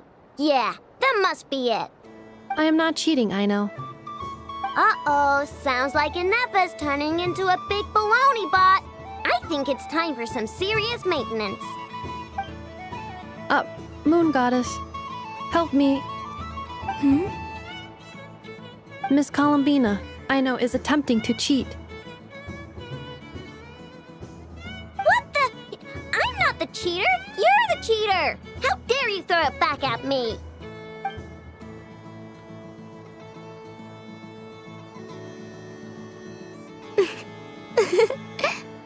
Alright, fine. Let's all laugh at I know. Just you wait till I get home, because I'm gonna make a game bot that can win 100% of the time. Let's see you laugh when I come back and beat your butts. You'll all have your heads covered in stickers when I'm through with you.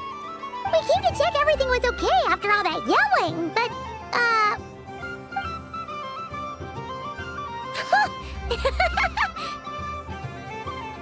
Whatever it is, it sounds like cheating is allowed. Kuhenki concentration. Each player starts with differently colored kuhenki. Each round, they draw one kuhenki from their opponent. When a player has two kuhenki of the same color, they make a pair and can be discarded. Any that can't form a pair must be kept. The round ends when a player can't form any more kuhenki pairs, and that player gets a sticker.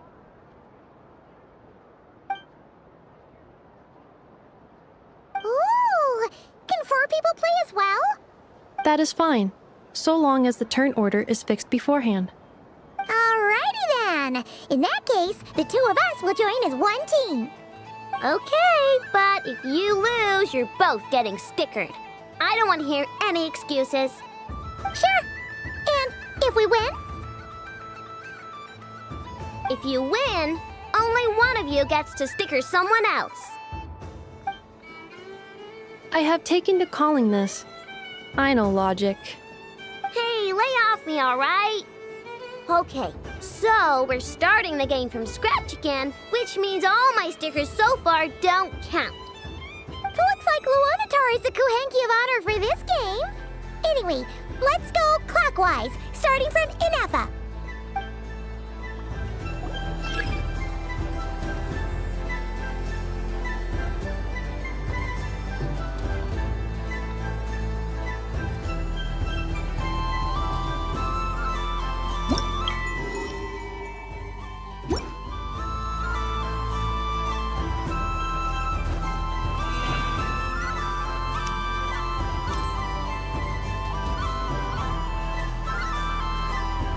Nice! That's a pair!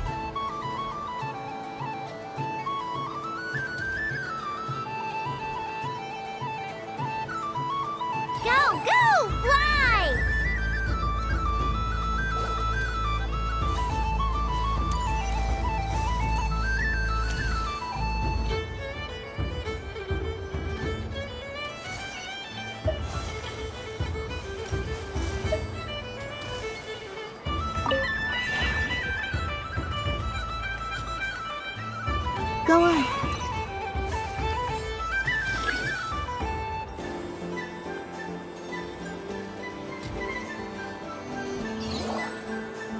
I have a pair.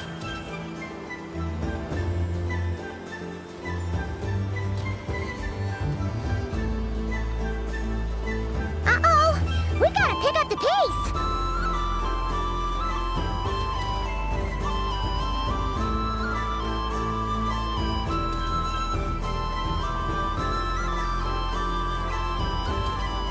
Phew, that was too close. I thought I was gonna lose.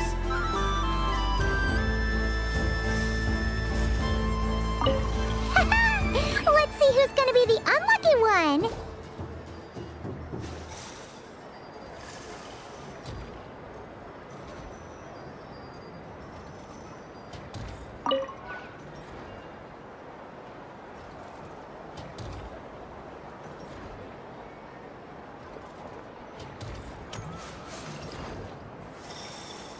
Good luck, everyone.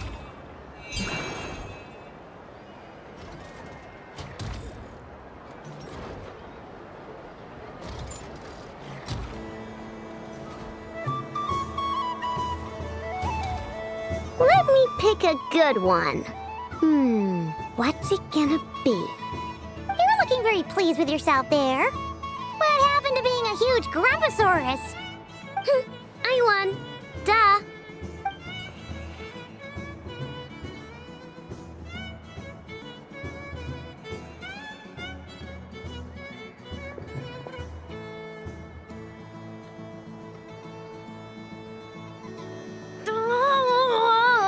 Me again?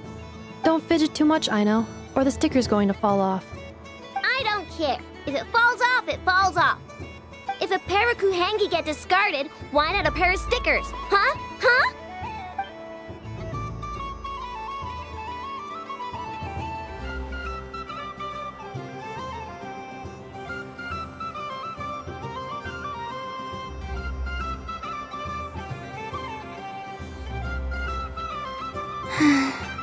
I've lost. Sticker, sticker, sticker!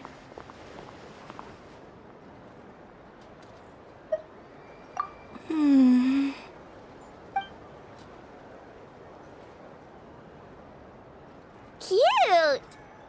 You think so? Shame. I can't see it for myself.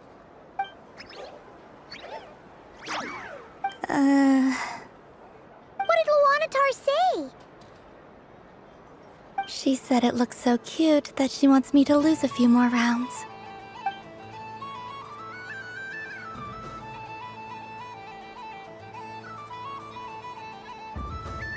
Who put these stickers on Paima's eyebrows?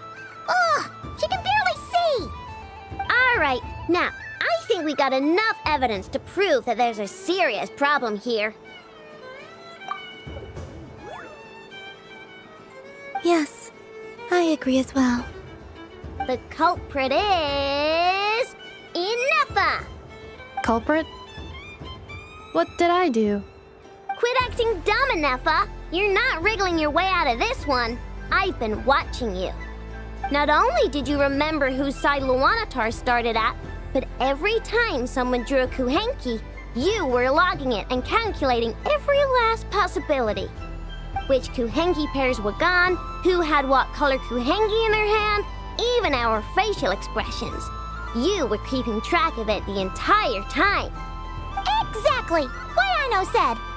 Putting aside the fact that running calculations is not against the game rules, do you have any evidence to support your allegations?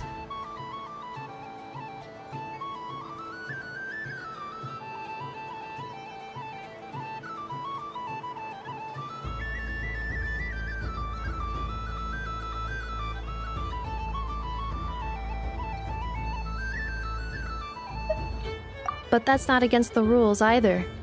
So she admits it. She certainly does. All right, everyone grab a sticker. It's time to get Inefa back. But... Take that!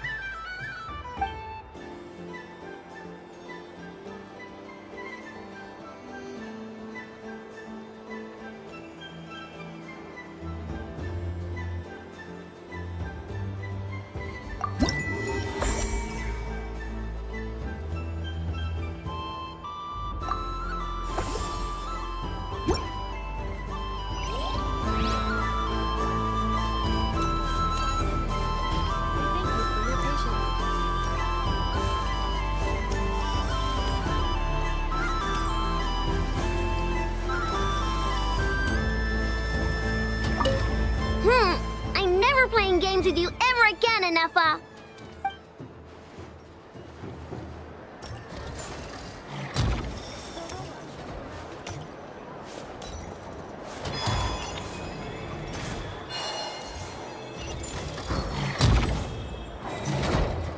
Please welcome to the stage. Cool Your Jets Ducky. Combining precision engineering with water cooling technology, this high-performance sprinkler fires powerful, controlled balls of water for up to 14 seconds at a time, as well as providing accurate plant watering at range.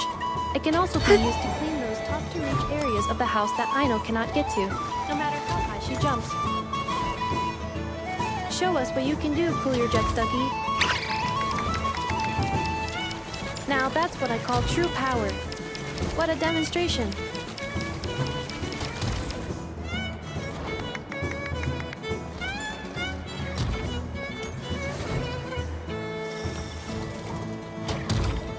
Dealing with stage waterlogging. Task complete.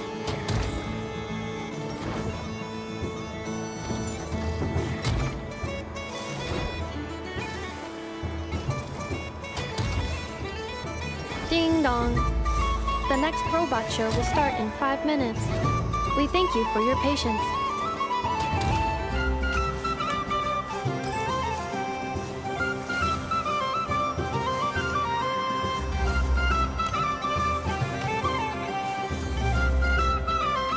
Moon Prayer Candy! Beautiful, tasty Moon Prayer Candy!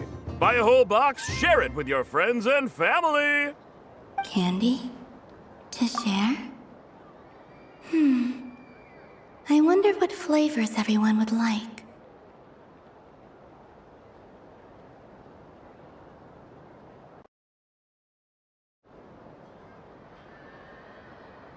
Welcome home, Moon Goddess. Fancy a box of Moon Prayer Candy?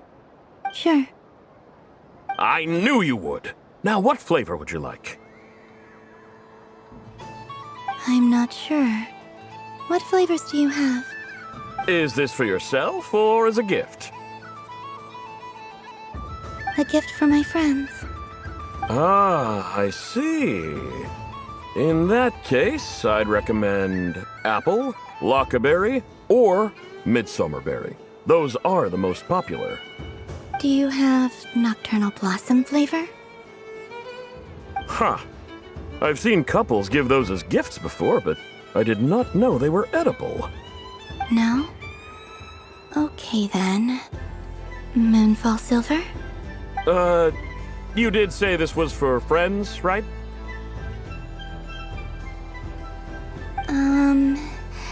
Maybe smetana then. Hey, now that's a creative idea! I've never tried it before, but if you're happy to wait, I can see about whipping up a batch on the spot. While we're at it, you got any other ideas?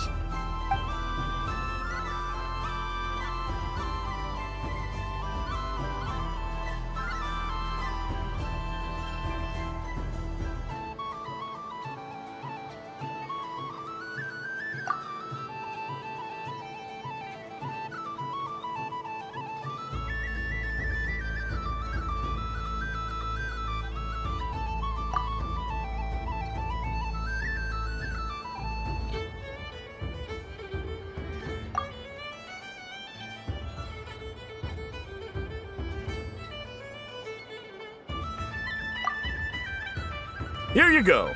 Every flavor you asked for is in there.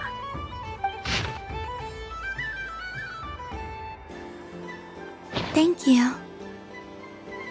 Haha, I should be the one thanking you! You brought me a whole bunch of new business. It's like a genuine blessing from the Moon Goddess. I hope you and your friends have a lovely night.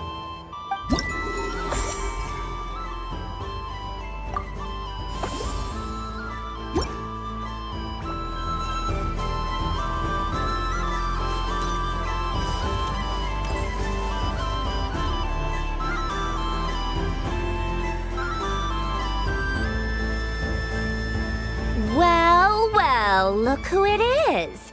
I heard someone went and disappeared on us the moment we let her out of our sight. They looked all over for you. Frankly, I didn't think you'd be back for Moon Prayer Night. Were you worried about me, Sandrone? You'd like that, wouldn't you? Do you even hear what you're saying? It seems to me like you disguised yourself with festive headgear, just so that you could come see me on Moon Prayer Night and make sure I'm okay. You didn't even bring Polonia with you. You? I thought you couldn't see. I cannot. But I sense the confusion of those around us rippling through the Kuvaki currents. Based on what I know about you, let me guess what you're wearing. Is it cat ears? Shut up! I'm only here to protect the Fatui's interest in this territory. Running into you was pure bad luck. Really? But you were the one who asked Arlecchino to help everyone find my name. Columbina! Ugh! Just one more word, and I'll unscrew your vocal cords. It's Columbina hyposelenia now. Tell someone who cares. I've missed you, Sandrone. The whole time I was gone, I was thinking. I hope I get a chance to say some ugly words to you. Is that supposed to be a joke? Anyway, let's go play that game. What? You mean that frostfin whale? Yes. It's some kind of game where you get bitten if you step on the wrong tooth. Seems like fun. Who in their right mind would wanna? Because you're not a scaredy cat. Fine! You wanna play? Let's play. Don't complain when I kick your sorry butt. Lovely. You old geezer! I'm gonna beat the pants off you! Just you watch! I almost forgot. Sandrone? What is it now? You'd better not lose, or I'm going to beat your head in. What? Allow me to demonstrate since I'm feeling so nice. You just step on the teeth, like this.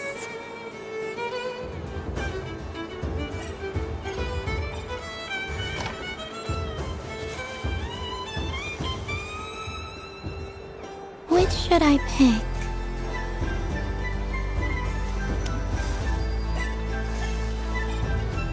Your turn, Sandrone.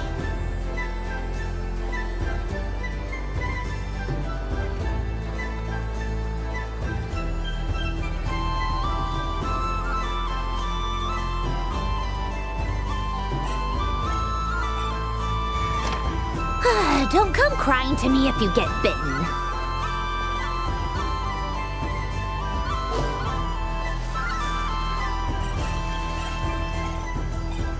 There are less and less teeth remaining.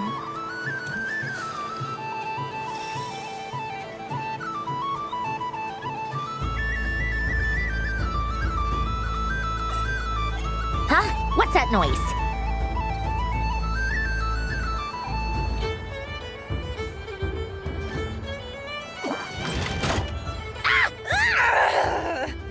I think you might have picked a bad tooth, Sandrone.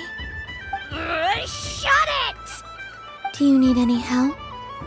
It seems like you're stuck. No! It's just a blasted toy! How is its grip this strong? Stop laughing! All right. Well, you lost. So just like I promised... Hey! What are you doing? Are you seriously? Hiya! Why, you... Oh, just you wait! Rematch! Are you all right, Sandrone? That was quite a strong bite. Are your clockwork parts? Quit your fussing! I don't need it! All right. I'll go first this time.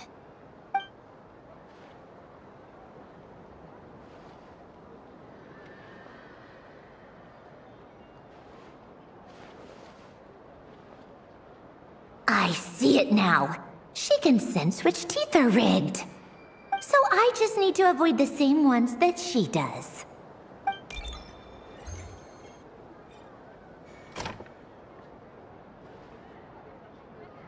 This one... Seems fine. She avoided that one then? Now I've got you. All right, my turn.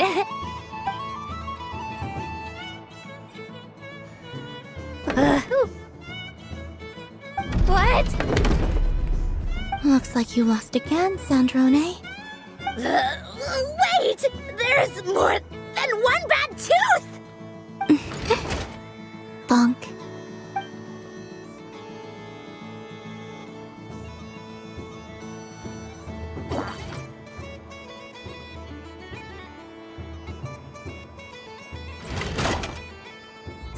Stupid game! What idiot came up with this? Are you alright, Sandrone? You said some nasty things just now. Oh, I'm peachy. Should I let you bonk me on the head as well? Ah, forget it! Come on, bonk away. It can be your consolation prize for losing so badly. I told you, forget it! Gah, you've always been so annoying. Singing right outside my door, inviting yourself to my tea parties, going AWOL. And now you're off to the moon or something. Of all my days with the Fatui, the times I spent with you, Arlecchino, and Rosaline, they were my favorite. I will not forget them. Just as I shall not forget this moment. We'll always be friends, no matter where we are, right? Who'd want to be your...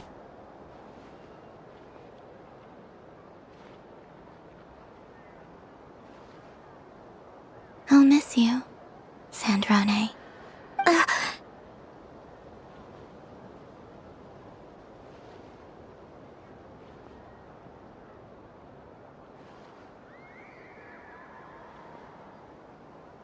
Goodbye, Sandrone.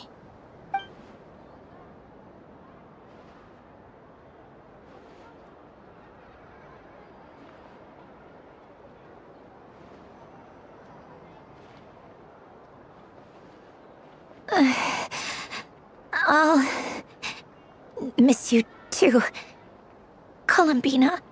Sorry, what was that? Ah! Ah! Yeesh! No need to freak out. What's wrong? We've been looking everywhere for you. What do you want? Oh, nice ears.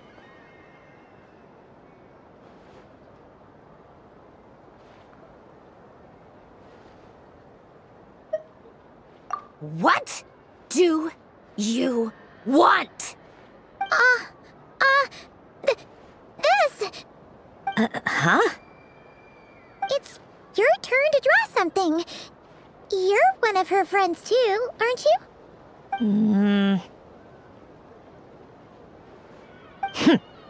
Doesn't know how lucky she is.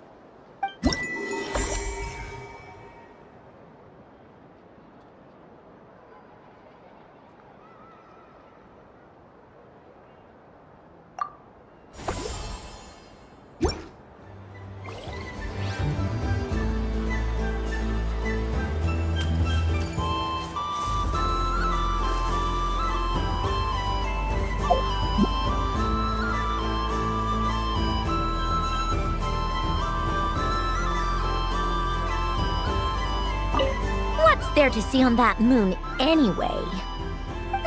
Let her go up there and cry alone. See if I care. You're giving me candy? That isn't like you. This had better not be some weird prank. Coffee flavor? I thought you hated coffee. It's extra strong too. You didn't do all this just for me, did you? Hey, don't take it away! I I never said I didn't want it. I mean, you can't unmake the candy now.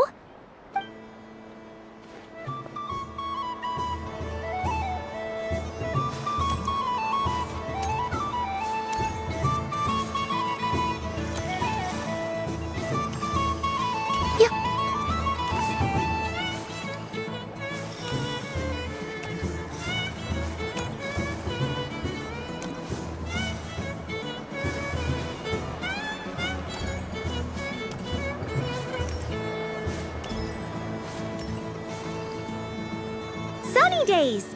I prefer sunny days. Ah, well, you are as warm as the sun itself, Moon Goddess. Very well. I believe your spirit animal has to be this most adorable chic badger. Wow! Thank you, Mr. Talking Magic Lamp. Have a very happy festival, Moon Goddess. Lance? That's you, isn't it? Shh. It's our little secret, my dear traveler in Paimon. Okay, sure, but why are you here selling sugar sculptures? Everyone celebrates in their own way. After gazing into the abyss and spending time around gravestones all year, what better way to relax than to see sunny smiles on the faces of the living?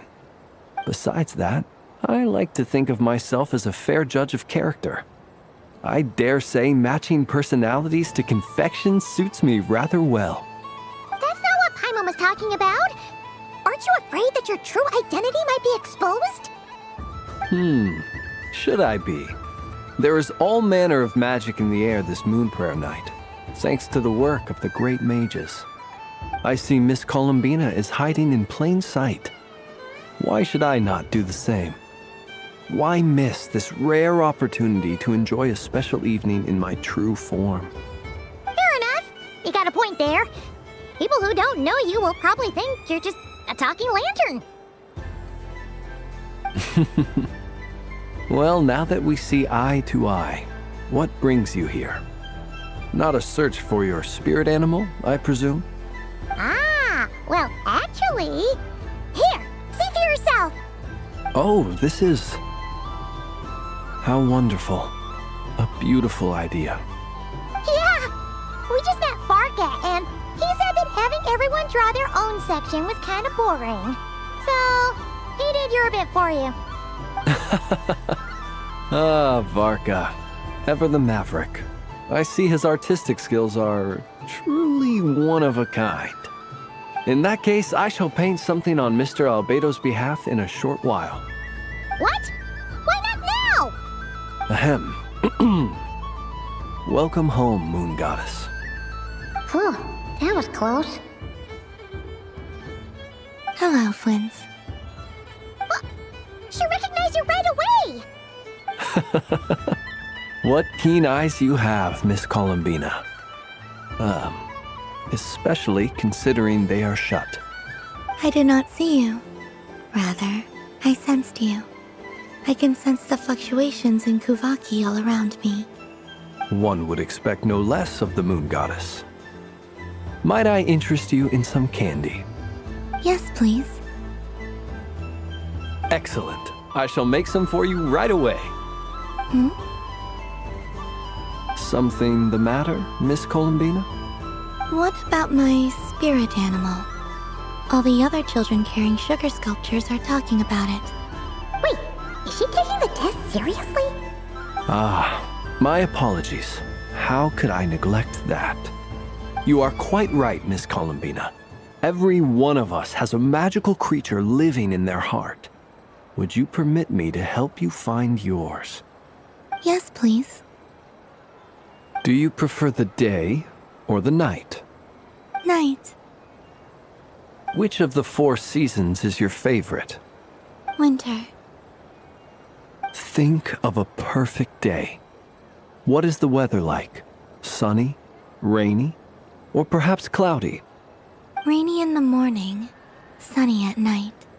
What kind of answer is that? Forests, lakes, and open seas. Which do you prefer of these? I like them all.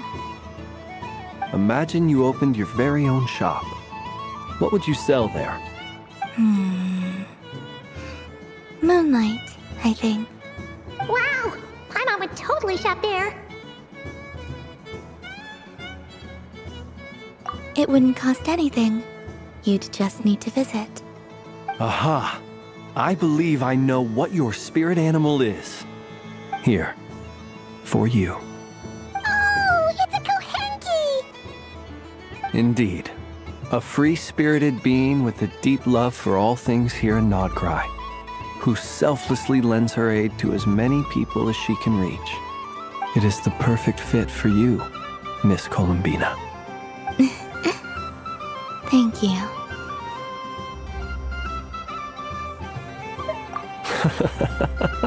It would be my honor. But you shall have to forgive me. We have known each other for quite some time. I doubt there is any answer I could give that would come as a surprise to you.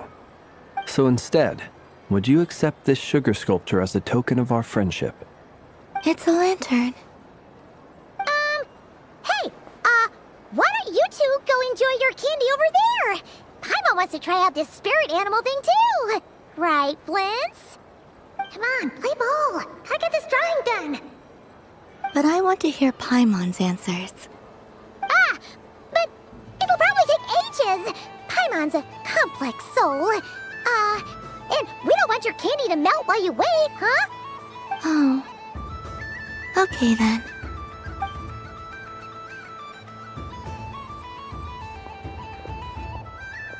Phew! Nice excuse, Lady Paimon. That was some quick thinking. Yeah, no thanks to you. A little help next time.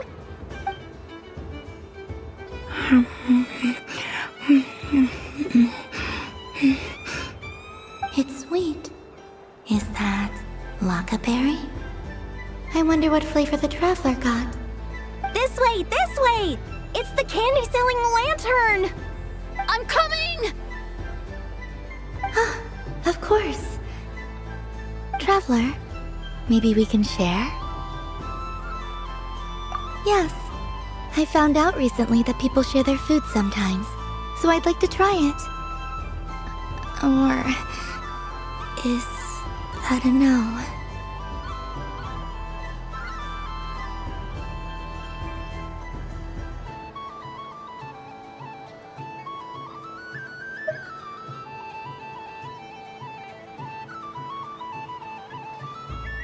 Thank you.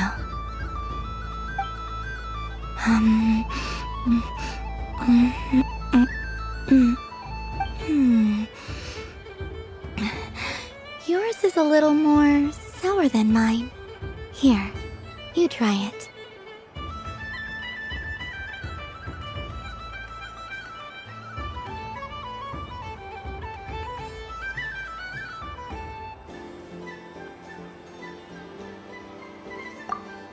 Are you sure? Amazing. My sugar sculpture has shrunk, yet my heart is filled with feelings of sweetness. I will remember this feeling.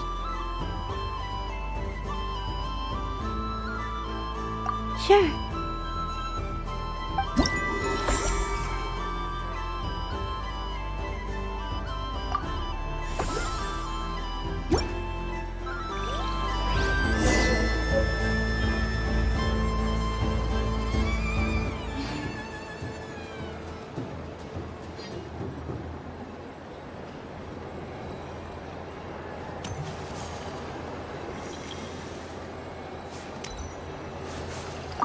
Something about festive lighting always has a way of putting the warmest smiles on people's faces.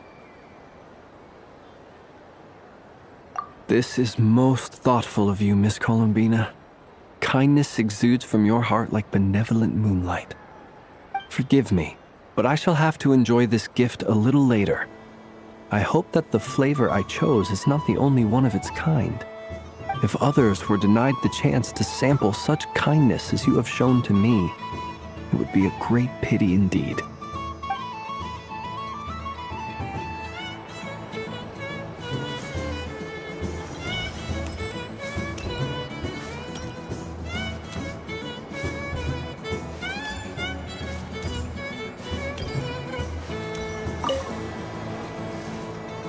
Traveler. Hey there, Columbina! Are you done checking out the festive amusements already? Are you sure you don't want to look around some more? You might not get another opportunity like this for a while. Right now, what I'd like to do is...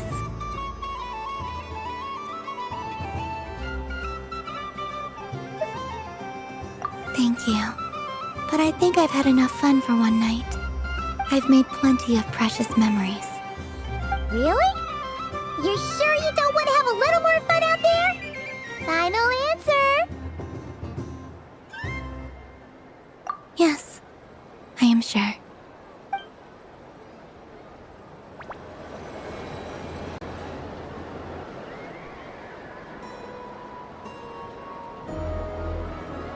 This was the most fun I've ever had on a moon prayer night.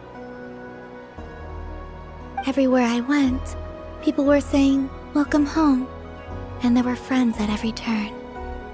I only wish it could last longer than one night. Oh.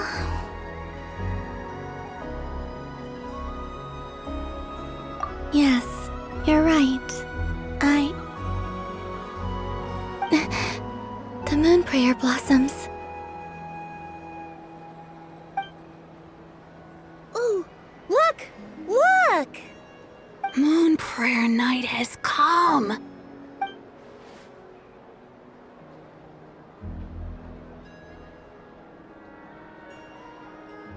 The moon. It's so beautiful. Happy Moon Prayer Night, dear. Happy Moon Prayer Night!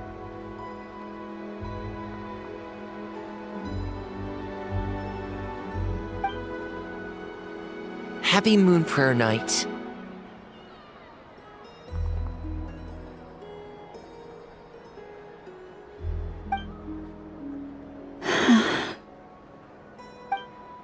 Aww. Huh.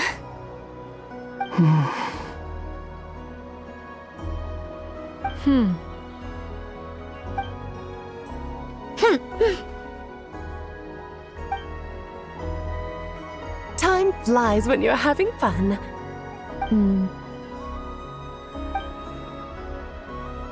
Oh. Looks like the time has come. Columbina. You're heading off, then? Yes, to the ruins you mentioned. And from there, back home to the moon. Wait! I know? At least... Take one of our craft shop's crumb cookies up to the moon with you. You know, for a snack. Sure, why not? The Curatorium of Secrets believes in proper farewells. No story should be left without a satisfactory endnote. Never. Farewells are an important affair for the Ratniki, too. We never know when we might meet again. Haha! And here I thought grand farewells wouldn't suit tonight's mood. But I suppose friendly passion is not to be stopped, eh?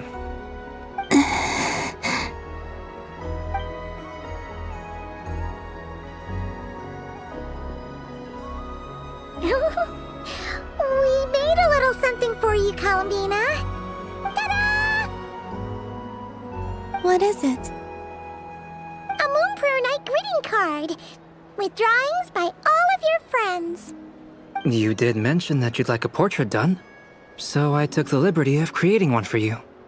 I, meanwhile, did the portrait of Mr. Albedo, and Mr. Varka did the same for me. I mean, I think my work was pretty true to life, don't you think?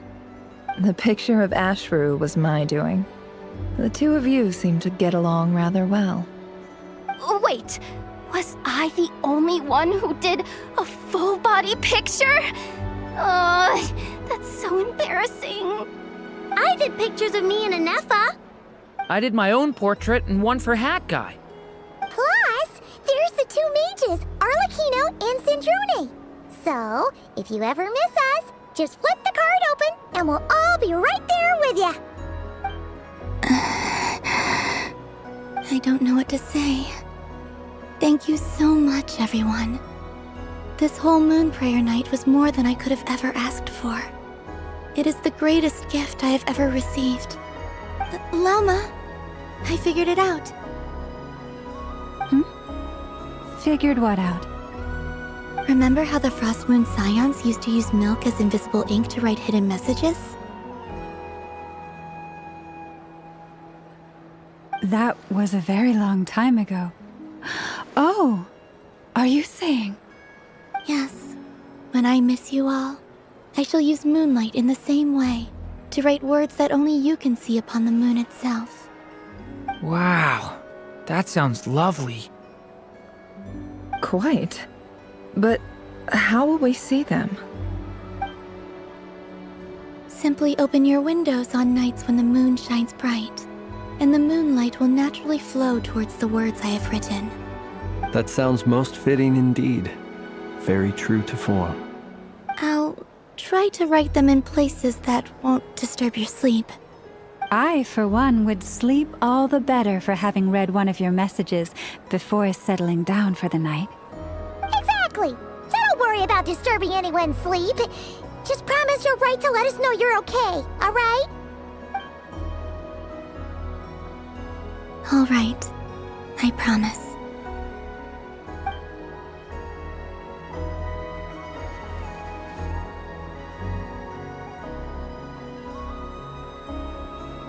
In that case, Columbina? I'm ready.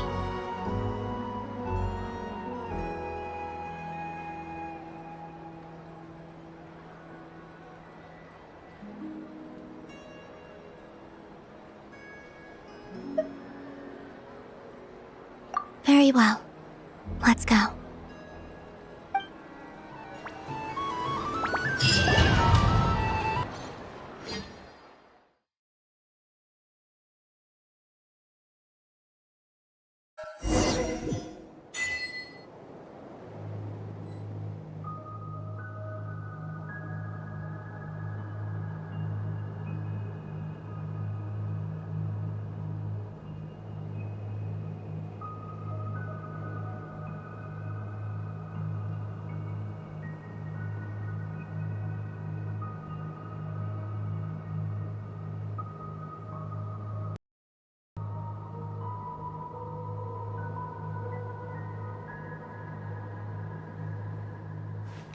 In just a few moments, I will be gone. I still don't know what to expect on the moon. Will I really be able to send messages to my friends? The Kuhenki, the animals of Nod Cry. I'll never get to see them again. I wonder where I'll be when the next moon prayer night comes.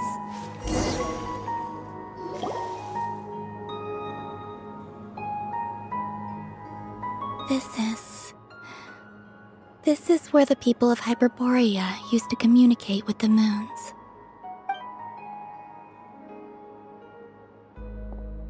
Eternal moon, frost moon, iridescent moon.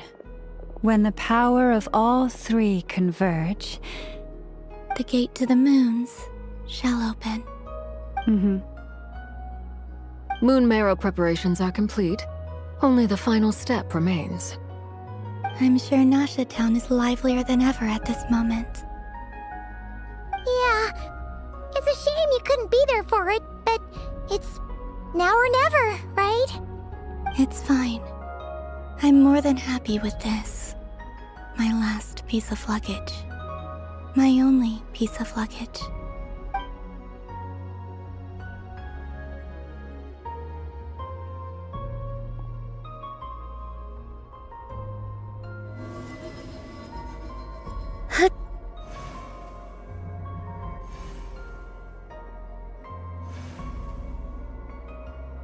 I can already feel the moon calling to me.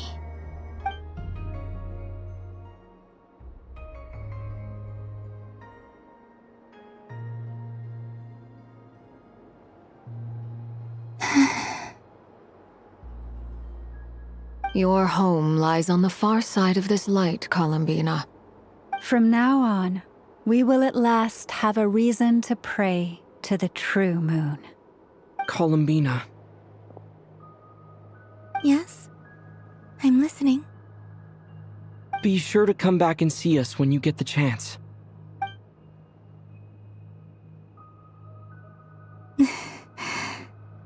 Of course. But if that chance doesn't come, then remember that you have friends on this planet. People who will miss Columbina. Yes, I will. Thank you for everything you've done for me. And remember, come night or day, the moonlight shall always connect us.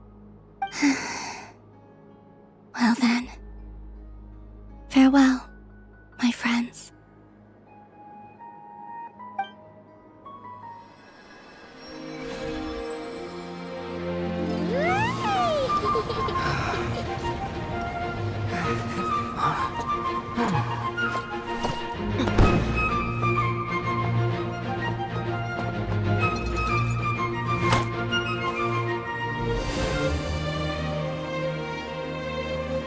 Thank you. This was my happiest night in Teyvat. Farewell, Columbina.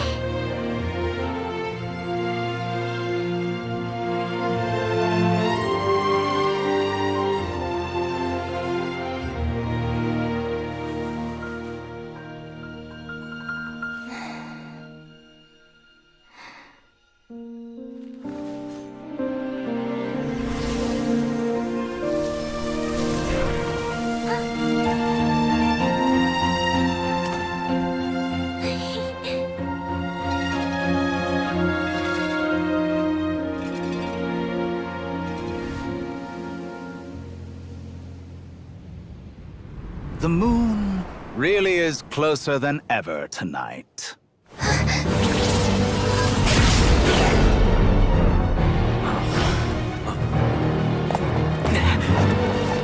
Columbina. All 3 moons in one place. Time for one final experiment. Reason, life, death, time, and space. They all believed I would fail.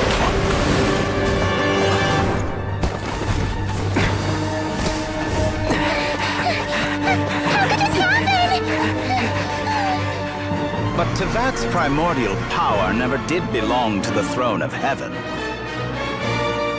And now, they are mine.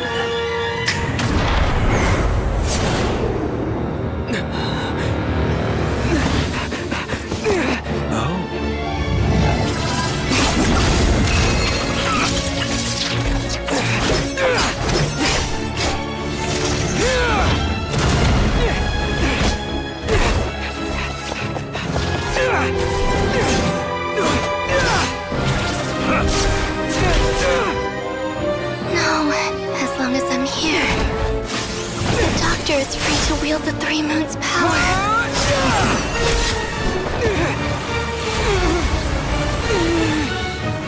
It's the only way.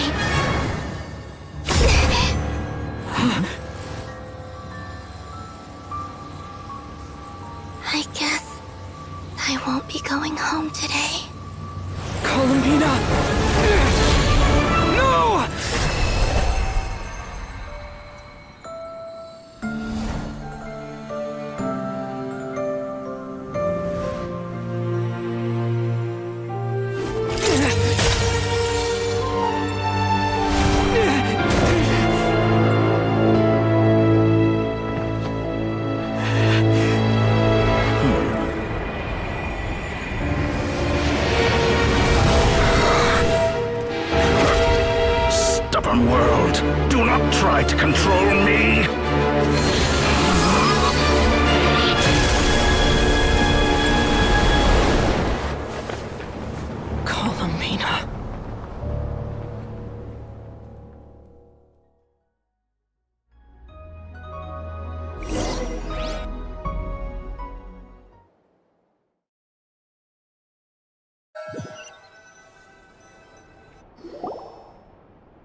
Are you all right?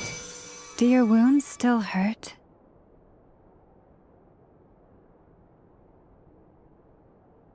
I had someone prepare a little medicine that could prove effective. Take it if you need to. In that case, let me relate the contents of the call we made to Alice after the incident occurred. That Dottore is a crafty one. He distracted the Hexen Circle by creating a huge fuss at Teyvat's borders. I'd assumed that the cause was an abyssal intrusion from the outside world, which in fairness is a rather common occurrence. But after learning that you managed to influence the phantoms in Nodcry, I realized that perhaps this interference could have come from within Teyvat instead. But we weren't able to change their fates. True, you couldn't change how their stories ended, but you did build some variables around yourself. Variables? Yes, things you heard that you could not otherwise have learned, ideas that would otherwise have never crossed your mind. All these things are variables. Of course, most variables usually pale into insignificance with the myriad of possibilities floating around. But the moment you start treating them as building blocks and intentionally stacking them, that changes things. That's what Dottore did, and it's how he created the necessary conditions so that when you activated the portal tonight, it played right into his plan. However, we have no way of knowing exactly what he did. Yeah, we also need to ascertain Columbina's status. And that about sums it up. As I suspected, Dottore has disappeared completely. If it's any consolation, he wasn't able to control Columbina as he might have wished to.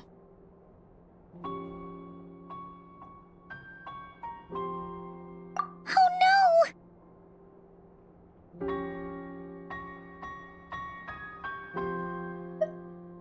What? She did what?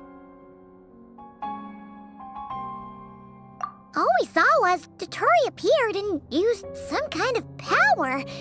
The next thing we knew, he and Columbina were gone, and you were falling into the sea.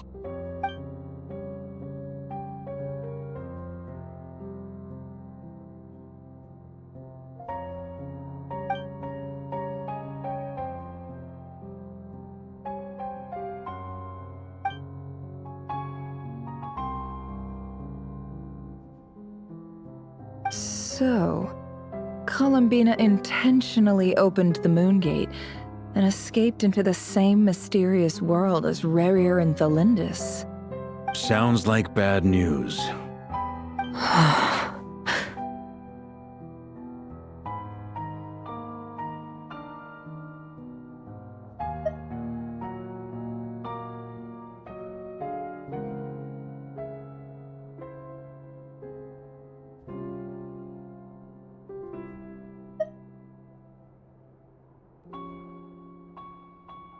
Seen in that way, the trilunar syzygy and Rerir's emergence, Dottore might have been pulling the strings in both cases. According to Miss Alice, he is attempting to transcend his destiny and finish an experiment that only a god might complete. An utter lunatic. Wait a sec, where's Hat Guy? Seems like he'd want to be here for this. He took off with the Dodo communication device after we spoke to Alice. He said he had a hunch that he wanted to investigate by himself. The look on his face was terrifying. I've never seen him like that before.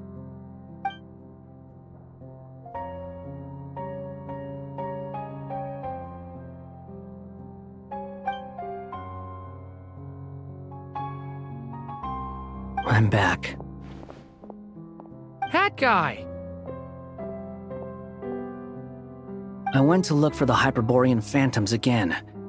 I think I've gotten to the bottom of it. I got them to talk to Nicole on the other end of the communications line. Turns out, the history they describe is different from how Nicole remembers it. Really? But how? Surely Nicole can't have been wrong. Because the phantoms are the ones who are deceived. They speak of a savior who appeared in their history. One who never should have existed. This savior promised to create a new moon within the false sky, and even bring back their moon goddesses. Foolishly, they believed in him, and told him everything he wanted to know about the moons. It's obvious that this was Dottoro's doing. Now you mention it, the first time we entered the Hyperborean ruins, we heard the phantoms discussing their history, and I remember Nicole commenting that something sounded a little strange. But Dottori shouldn't have been able to get in there in the first place! He didn't. Nicole said that this was an anomalous state triggered by disruptions in the causal connections between phantoms from the same era.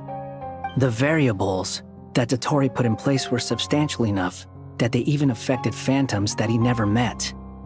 So it's not that their memories were unclear. They'd been tampered with. That's exactly the possibility Dottori was trying to manufacture. He turned these variables into knowledge and engineered the situation so all that knowledge would fall into his hands.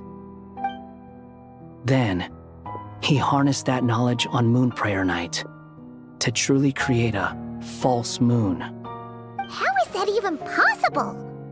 To be precise, he exploited a weakness in the way the spell works.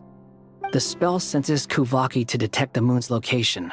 So, as long as the false moon more strongly resembled the moon than the frost moon beyond the skies, the gate would teleport Columbina to the false moon's location. In other words, to Dottoro's side. Once he had her under control, the teleportation spell remained active, and he manipulated her power to seize both moon marrows. At that moment, the moon marrows disappeared right before our eyes. It was already too late, even as we were leaving the ruins. By then, Dottore had already amassed the power of all 3 moons. So, where does that leave us? What do we do now? I'd certainly like to know what Her Majesty thinks, now that the concerns I expressed to her have come to pass. But we cannot simply sit and wait for her to decide the matter. And in any case, it is not the Fatui Harbinger Damselette who sees us as her friends, but rather Columbina Hyposelenia. If, even in such extreme circumstances, Her Majesty will not lift the prohibition on Harbingers drawing steel against one another, then I will do as my heart demands. I will fight as Peruware instead. Oh, Arlecchino! Time is short, so I'll make the first move.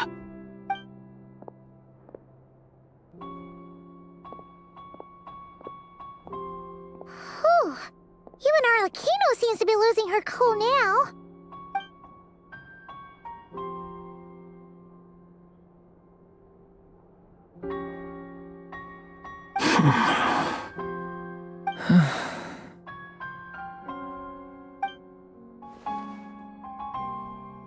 All right. Lose those dejected looks for a moment and let me get a word in. It looks bad, I won't lie. Very bad, in fact. So Dottori's pulled some real dirty tricks to gain the upper hand. For now. And yeah, it's to the point where even the mages say that his variables have affected destiny. I'm not so sure, though. Many have told me that Teyvat's destiny is fixed, and that does appear to be the case. Well, what makes Dottori so sure he'll be the exception? And since he was able to stack these variables up, who's to say we can't do the same? You of all people should not be discouraged, traveler from afar. This isn't over yet.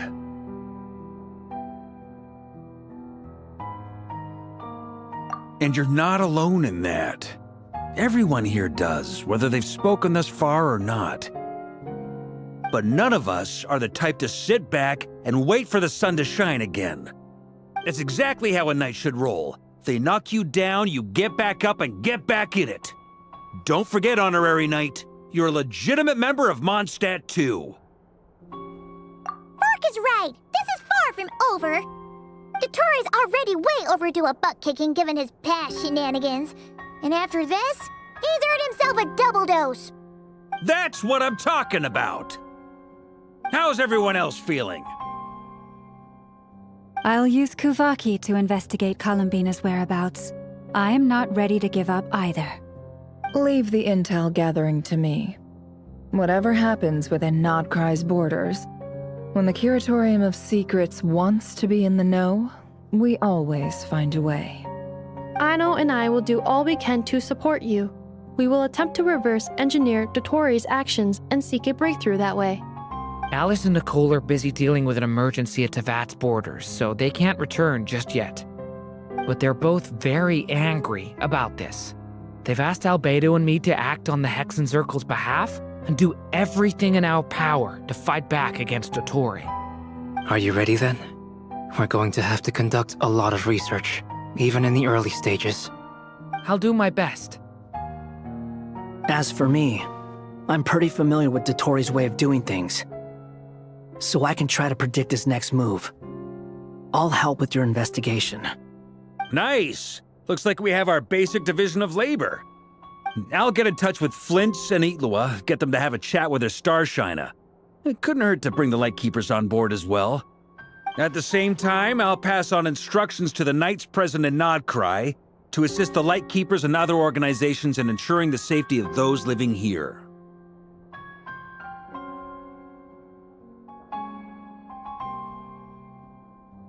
Yeah! We'll show him! That's it then. Good luck, everyone.